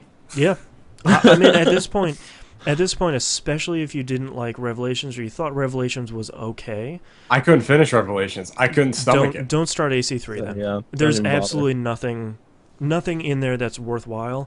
Maybe the twist at the beginning of it, but that's 4 or 5 hours to get through that anyway. So it's just. It's such a bummer, especially for a series that I loved. And I know, Knobs, you came to it late too, but I mean, after you started playing 2 and you started playing Brotherhood, you're like, man, this is great. And then it was like being kicked. It was like being kicked in the nuts on Revelations. I'm like, all right, you know, you had me back, and you just kicked me away. Yep, and I enjoyed Revelations too. It's not a great game, and there are a lot of problems, you know, like the sequences we were talking about before. But, I was pulled along by the storytelling in it and just sort of got through the critical path stuff. But, man, it's such a huge disappointment to see a great series like this just floundering. Just jump the shark. Yeah, and it didn't need to. It has Yeah. interesting characters, and it has great design, and it's doing something different that most other games weren't. I mean, it wasn't like, oh, another Assassin's Creed clone, great. It was just sort of like, yeah, great, another Assassin's Creed game. I get to play an open world game that has meaningful sneakiness in it, and, interesting story and great missions, and I'm stabbing a bunch of dudes. Look at these two, hand stabby things I got. This is amazing. But that was the thing that drove me nuts between Brotherhood and Revelations. Was it just the whole thing just turned from being innovative and fun and exciting to play to just complete pretentiousness. Yep.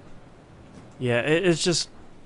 I don't know if I'll be talking about AC3 again, but if you're thinking about playing it, just don't. I can just flat out say, spend your $60 on XCOM. Spend the money on The Walking Dead. Yeah. Virtually anything else, spend your money on. I just can't. And my opinions are not of my employer. I'd like to remind everyone. And I do have to say that as much as I disliked Assassin's Creed 3, it still had its moments. It still had those Desmond missions just get better and better as you. But play how through much the of game. that Desmond? How much time did you actually playing Desmond? It's A not. total of 2 hours, maybe. See, that's not indicative of what I believe. I believe that story should be more of Desmond at this point. Because Exactly. you've had 4 games of setup for Desmond's storyline. Well, especially since Ubisoft We need a keeps fifth? saying that this is the end of Desmond's story. And Yeah, it's like, and- great, then you need to feature a lot of Desmond, especially since Desmond really is an assassin at this point. I would have been okay if they would have just kept almost the majority of the game in the modern day, just doing whatever they're trying to do. Find an apple, I'm sure. Who cares? But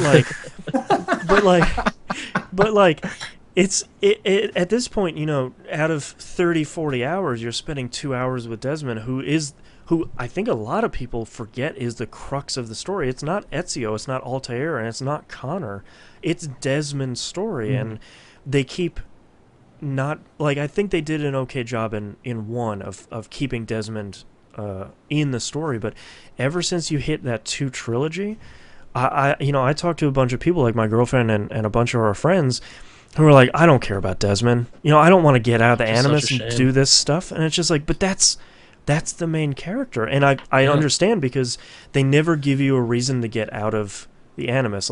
You're going to talk to this geeky computer girl who doesn't say anything and is one of the wasted characters in that universe, which could have been really interesting. Or talk to that jerk British dude who was a real D-bag in 2 and redeemed himself for the rest of the stuff and is one of the really highlights funny of in 3. 3. Yeah, Yeah, him making he really fun of is. American history in the Codex in 3 is easily one of the high points. And That's some See, quality stuff. I thought a lot of the things that made me really enjoy 2 and Brotherhood was the overlap between him and the Animus, and then him realizing what's going on in the real world, and the correlation between the 2 events. Yeah, and which him- it felt so disconnected on Animus Island Yeah. in Revelations. And I understood what they were getting with Animus Island. I thought it was a cool idea, but just not executed super well. So there was no reason to ever go back out there. It would sometimes kick you out and you just turn right around and get back in. So super bummer, but Yeah. whatever. So the last game that I played, since I've been playing a lot of Persona 4 Golden and a lot of The Walking Dead, is I finally picked up... I had picked it up when it came out, but I finally started playing Mark of the Ninja on XBLA. Oh man, I've been itching to play this game. Yeah, you need to play this game.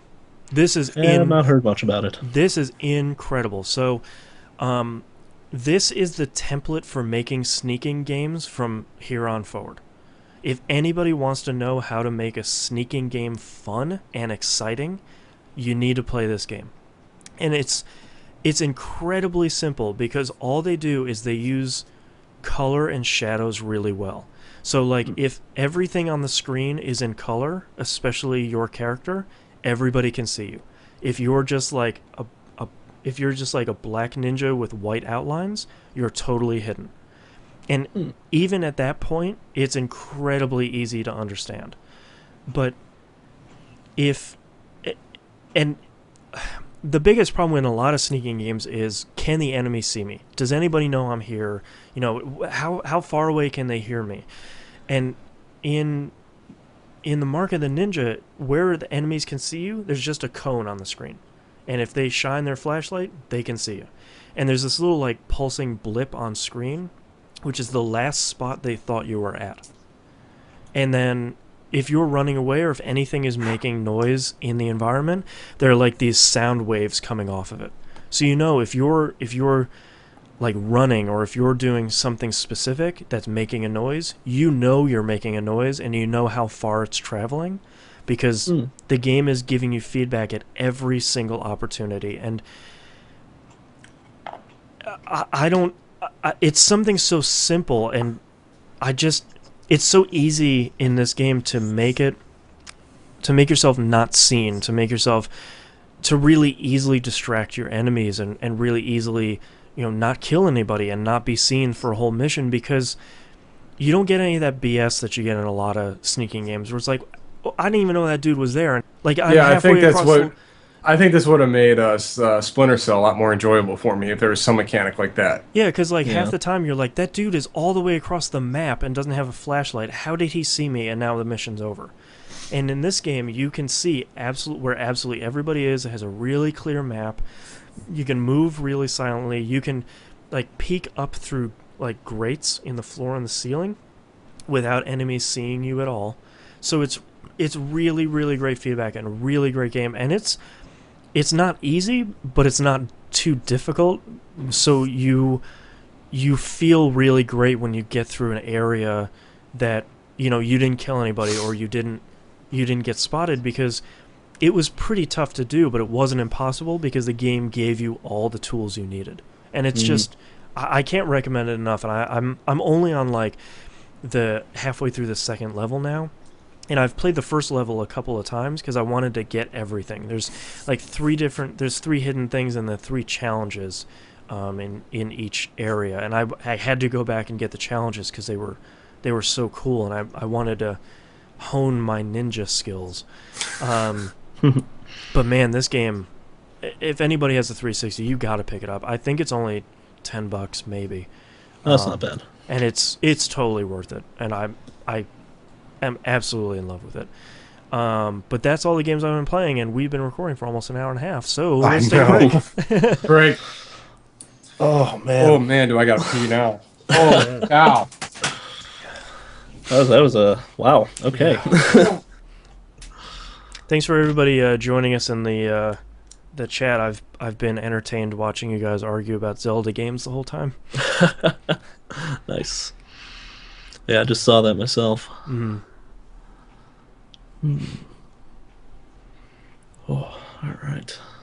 Oh man.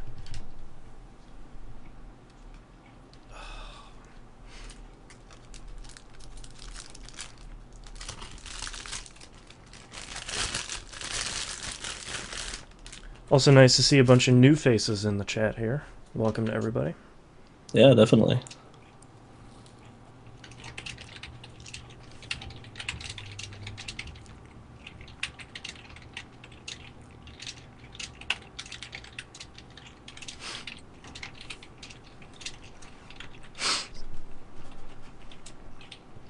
Mm-hmm.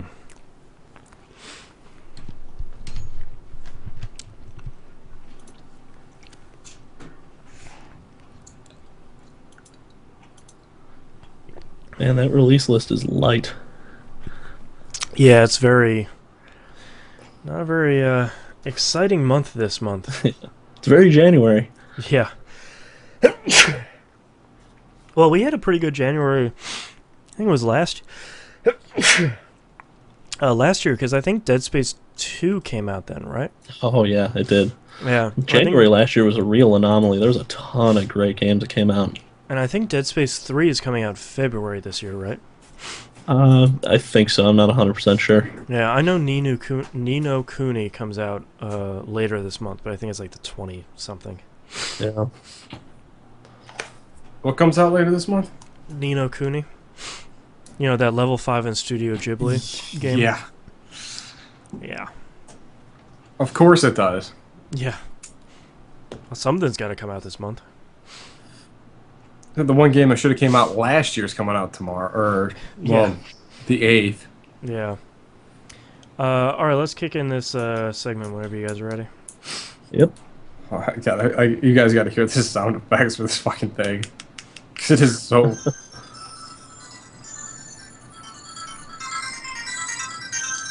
I miss all these noises.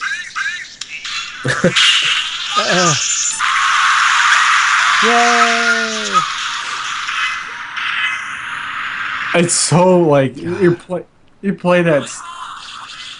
Like the noise. Whoosh, whoosh. Yeah.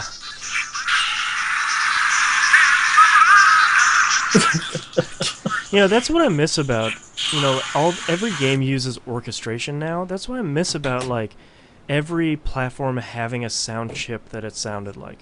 Oh, I know. That game just, like, it's there to get your attention. Yeah. When you're walking through a movie theater. Yeah. Yep. But baseball, where's that? I need what?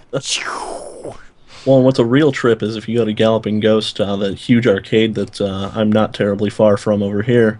It's just, you have all those SNK games, and you have all those games just blasting at full volume. Yeah. It's just this cacophony when you walk in. Just this maddening. Just deafening. Ugh. God, that place is such a blast.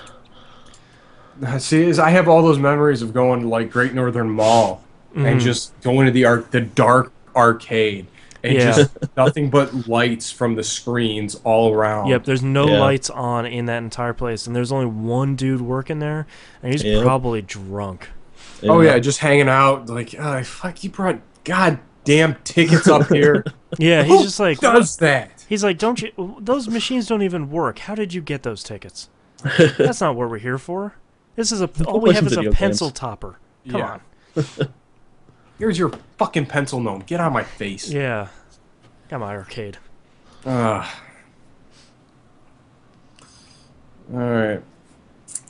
Alright, Hannon, your cursor's covering up some stuff. News stories. Me? No, Hannon's. There you go. There you go. Thank you. Alright, let's kick this pig. Alright. You ready? Yep. All right. Ready in 3, 2, 1. Welcome back, everybody. Happy New Year, and we got new releases for this year. Downloadable games. Chrono Volt for the PS Vita. It's $5. I think it's free for PlayStation Plus members, too. Probably. I really should get that sooner or later. You really should. Jetpack Joyride for PlayStation Vita is free. That game's really good. Sweet. And it's free, so price is right. Retro City Rampage for XBLA is 800 points. I downloaded that, and I started playing it, and it seems pretty neat, but I haven't really gotten into it. I mean, an 8-bit top-down open-world Grand Theft Auto 2 style game is probably going to be pretty good. Yeah, but I don't know if I really got the patience to look at that anymore. Yeah, it seems pretty well done. It does. U.S. release for the week of January 7th, 2013. Anarchy Reigns finally makes its appearance on the PlayStation 3 and 360. Oh, yeah. That's what I'm picking up this week. If you purchase it, or maybe only pre-order it from GameStop, you get Bayonetta as a playable character, too. Nice. Oh, I know. If it was anybody else, I wouldn't care. Yeah. If it was like Samba de Amigo, I'd be like, no, thanks, I'm good. Yeah, I'm good. But then it's probably going to be a $5 downloadable character. Probably. The game is only $30 for those that are listening. So it's... Yeah, so maybe it's worth the $5 to avoid a trip to GameStop. Yeah. I'm going to roll the dice with that. Just say, as much as I love Bayonetta, I just can't feed the machine. Yeah. UK releases, well, nothing. All right, moving on to news stories. Australia's R18 plus rating kicks in January 1st. So doing a little bit of research here, it's a little bit confusing because that doesn't mean at all that any games that were banned at any point suddenly come out. Like Left 4 Dead 2 is not available in Australia uncut now. What that means is that any games to be categorized in the future can be R18 plus, and as long as the territory that the game is going to go into, they have to also approve R18 plus, which I think all but one territory has. So it's not necessarily the magic bullet for everything right now. It sounds like you can resubmit games to be reclassified as well. Yeah, I think it's 2 years after it was banned. I think if it's banned, you have to wait 2 years to reclassify. And I think if it wasn't, or like you had to tone it down or something, I think you can submit it almost immediately to say, I want to release an R18 plus game out there. So it's a good thing. Yeah, it's a good thing all around. We've been following this story for a while, ever since it was proposed, and it's great to finally see it coming to the Australian shores, and hopefully they will get to enjoy all of the games that are out there to be enjoyed. Next news story here is Zynga shuts down Petville and 10 other titles to cut costs. So this is another story that we've been following for a while.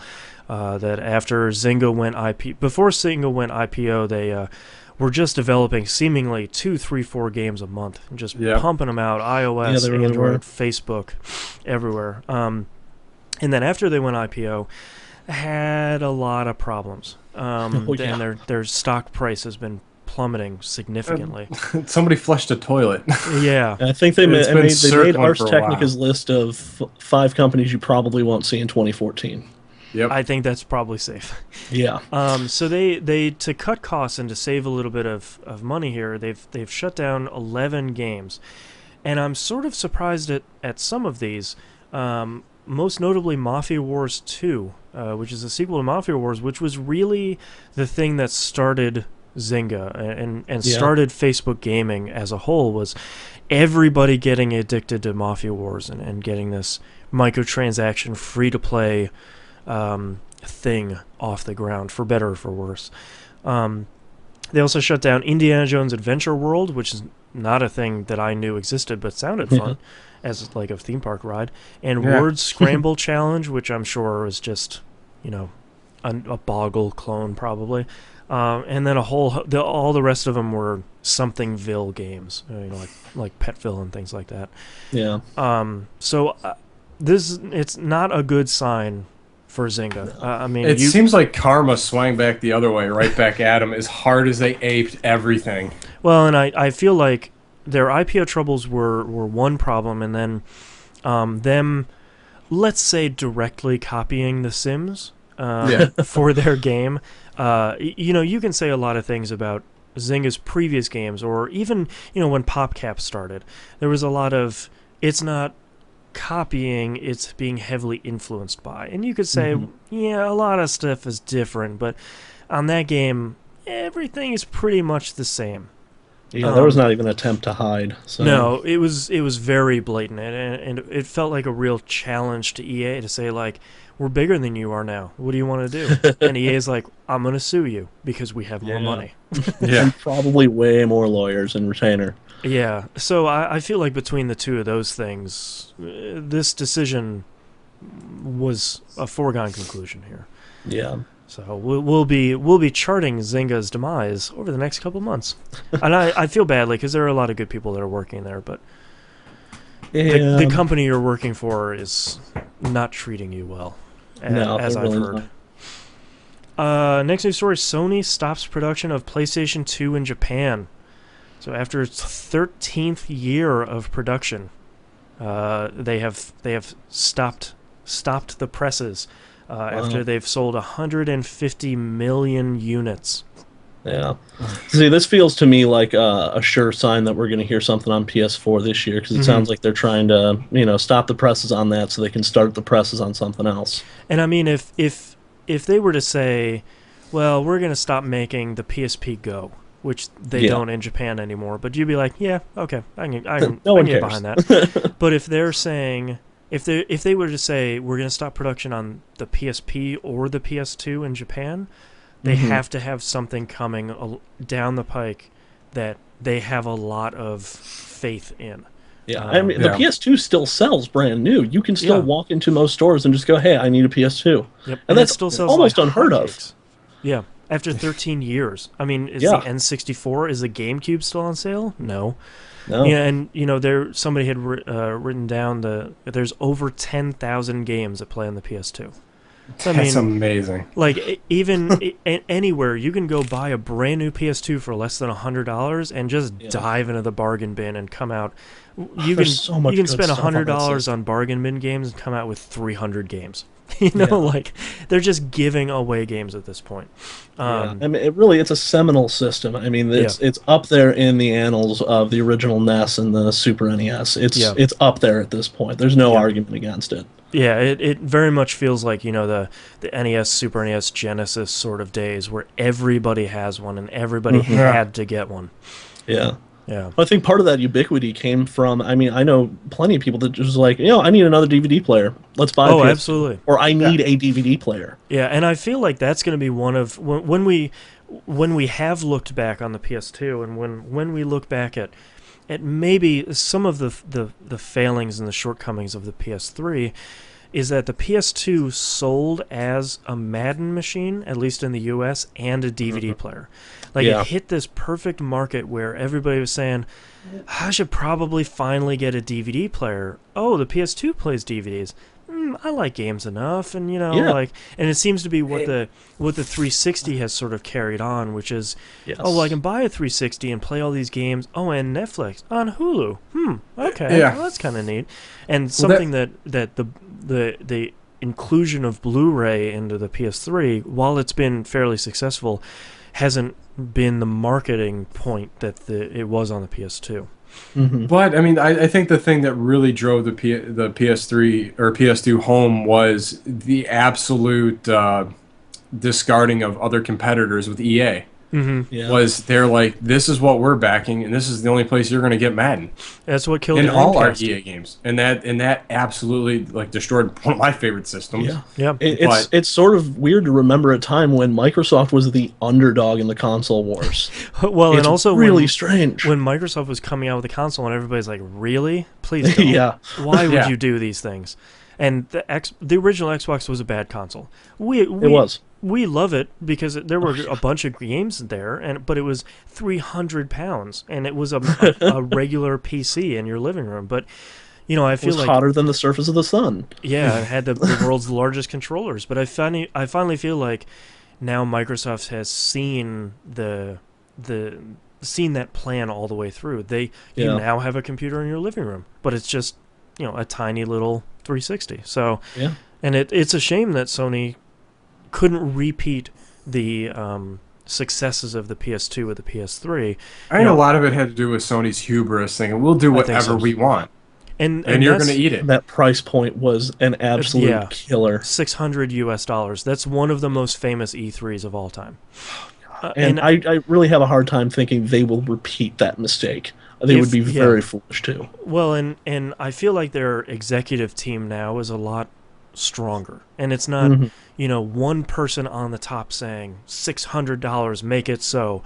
It seems to be the different Sony regions really working together with each other and really coming together to make a better product that seems to meet the customer's needs. And I feel like with what they've been doing with the PS3, especially with PlayStation Plus, I feel like they're getting to the point where they're actually listening to people. Because PlayStation Plus, if you have a PS3, and especially if you have a PS3 and a Vita, if you don't have that, you are throwing money down the tubes. Because I'm throwing money down the tubes. I haven't turned my PS3 on in like 4 months. And I mean, just like being able to get free games every month. Yeah, I know you're paying like $50 a year for it, but you're paying less than the price of one game a year. And you're building a whole library. Yeah, and they call it like instant game collection, and it totally is. Every month you have like 4 to 5 games for free. Whereas like here, take BioShock 2 and Infamous 2 and Little Big Planet 2 and God of War or something. Here you go. And it's just and they're not games where it's like Barbie's Horse Adventures is free. No, they're marquee games. They're actual games you want to play, and they're not they're not the brand new games, of course. You're not paying for that, but like look at the very first collection for Vita. It was, Gravity Rush and Space Blob's Attack and, Uncharted. Like all of the games, and Wipeout. all of the games you would buy with a Vita, just Yeah. they're free now. So I feel like they're making smarter decisions, but let's talk about our next news story, talking about boy. the PS4. Yeah. And I would like to say I'm probably one of the few people that's not freaking about this. So Sony filed a patent relating to tech that would tie a game to a user ID/machine ID. And I feel the Hannah wrote here, I think, smartly, that the IGN headline was bad and bad Yeah, reporting. it's link bait, and that's all it was. Yeah, so talking about let's talk about the history here. Basically, Sony filed a patent, and a patent only, saying that each disc would have an RFID tag on it that when put into your system and somehow linked, it would link it to either your user ID, like let's say your PSN name, or to your console. Or possibly both. Or possibly both. And then every time after you've done that linking or installation or whatever they're proposing you would do, that every time that you would try to fire up that game, it would do a check to say, is this disc that's tied to this console or whatever, are they paired again? If they are, you can go ahead and run it. If not, you can't run it. And that's where people, I think, are freaking out. Yeah, and I feel like that's a natural thing to freak out about. But I think everybody should sort of calm down and it's only a patent. Yeah, And if, you have to look at the bigger picture of it. and if the PS4 is going to be coming out next year, like I think we're all hoping it will, Yes. probably really way too late to get a patent in for a lot of this stuff. Yeah, And especially for even- that tech. Yeah. And even Yeah. if it is, there's nothing saying that they would actually use it.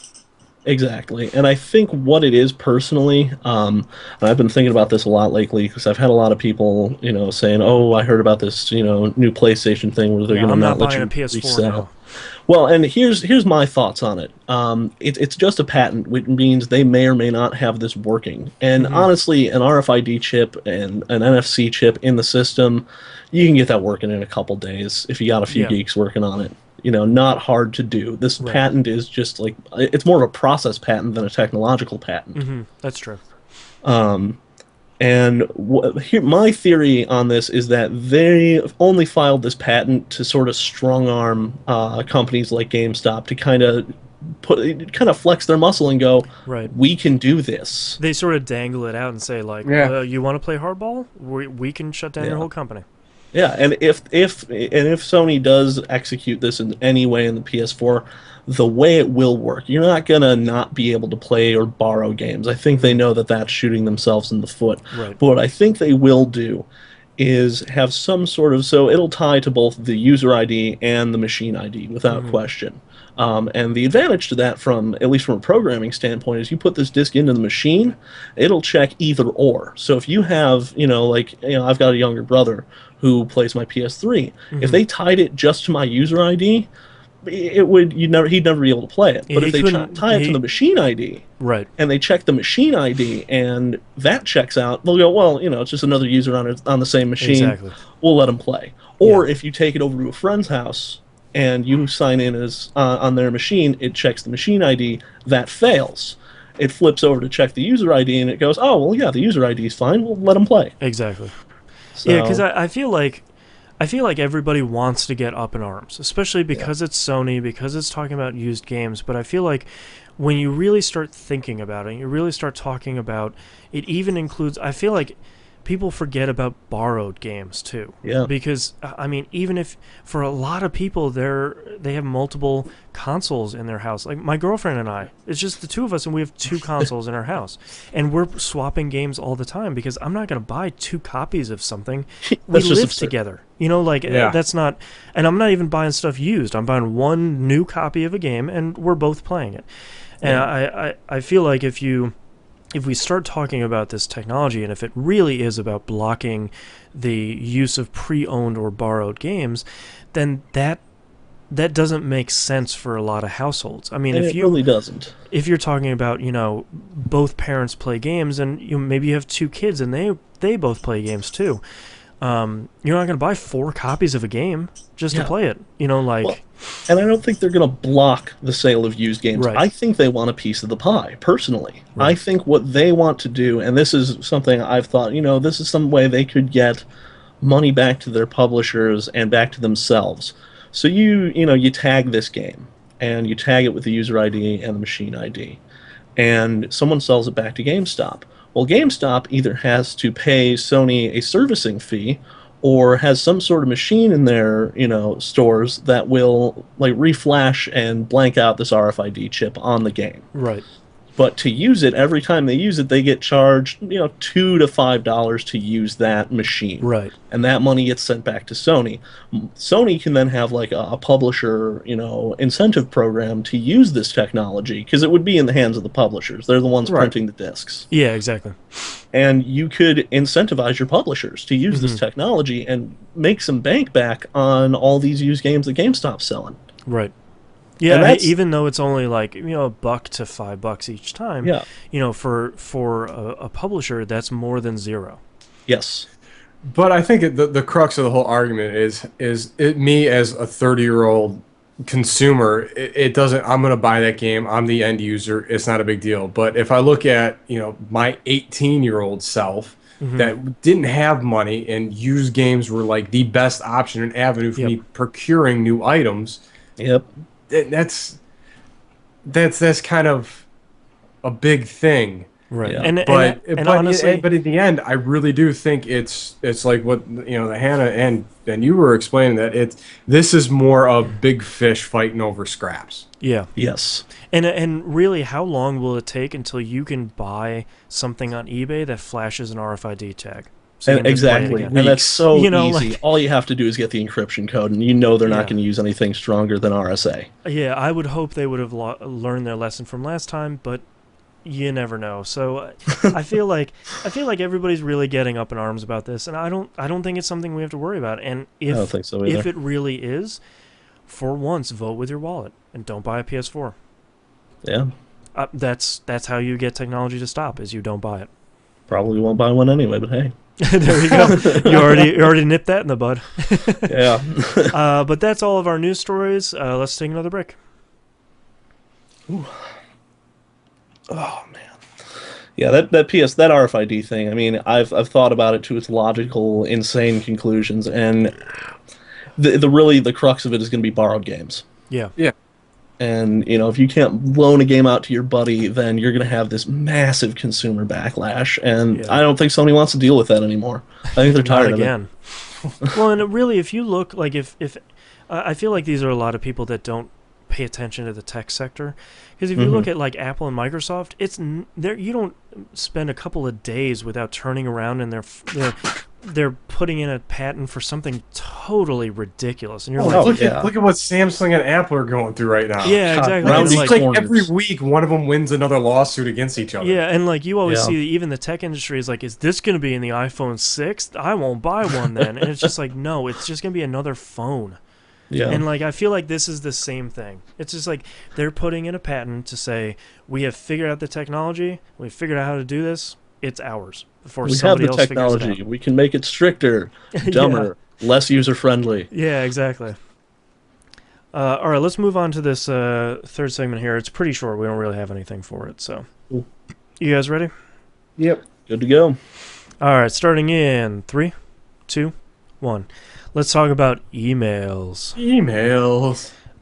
First one here is from Megan K. Just want to give her a shout out for thank you very much for subscribing. And if anybody else is interested in subscribing to the show, I'll remind you that TVGP is free, but I pay for it all out of pocket, so it helps me. So thanks. Let's move on to the only tweet we have this week that we're sort of getting back on track here.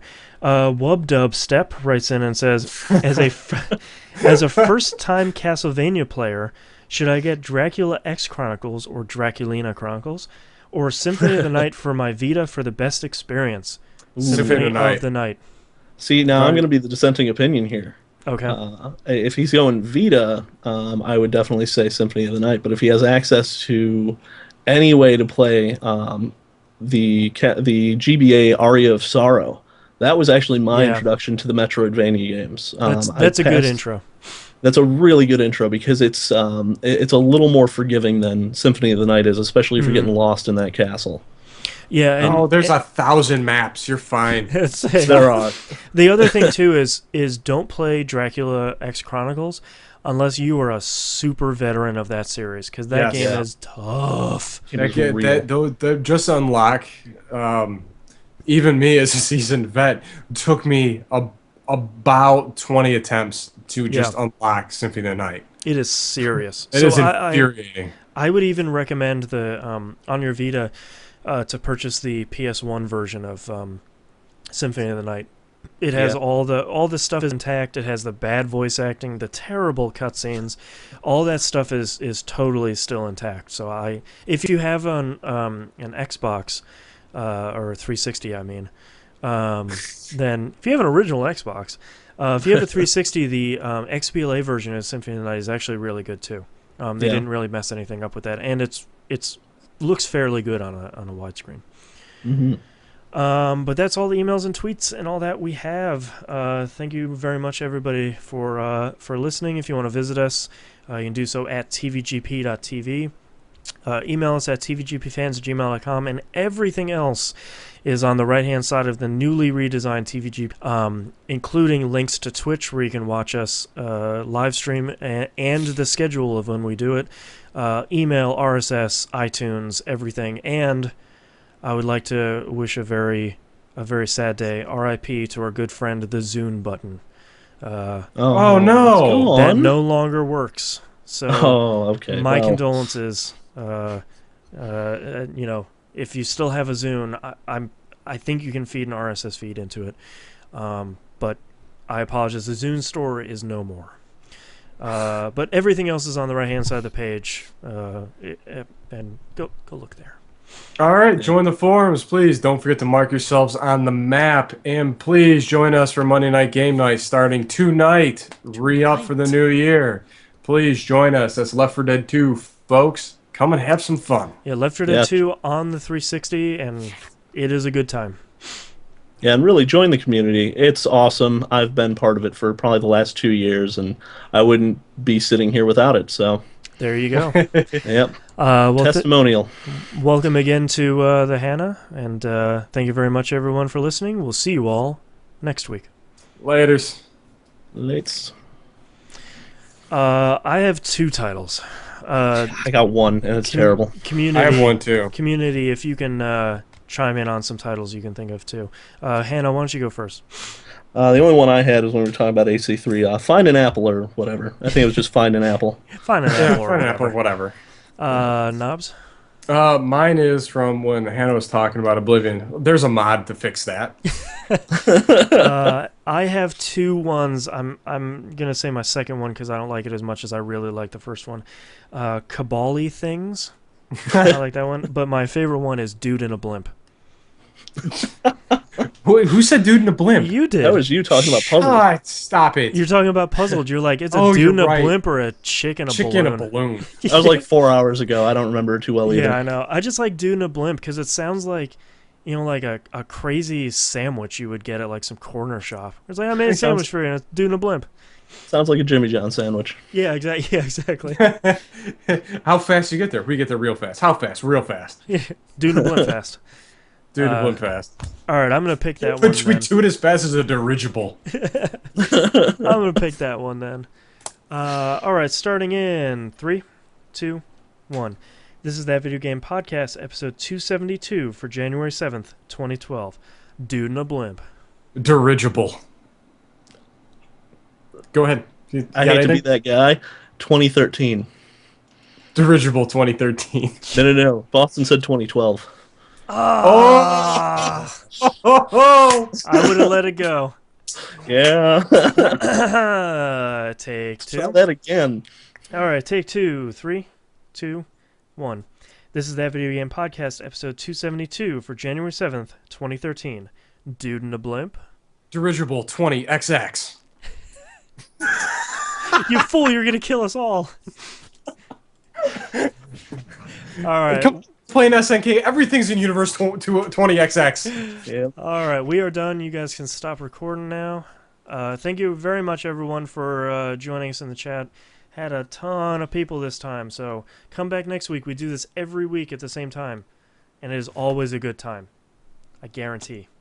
I guarantee. Bye, everyone.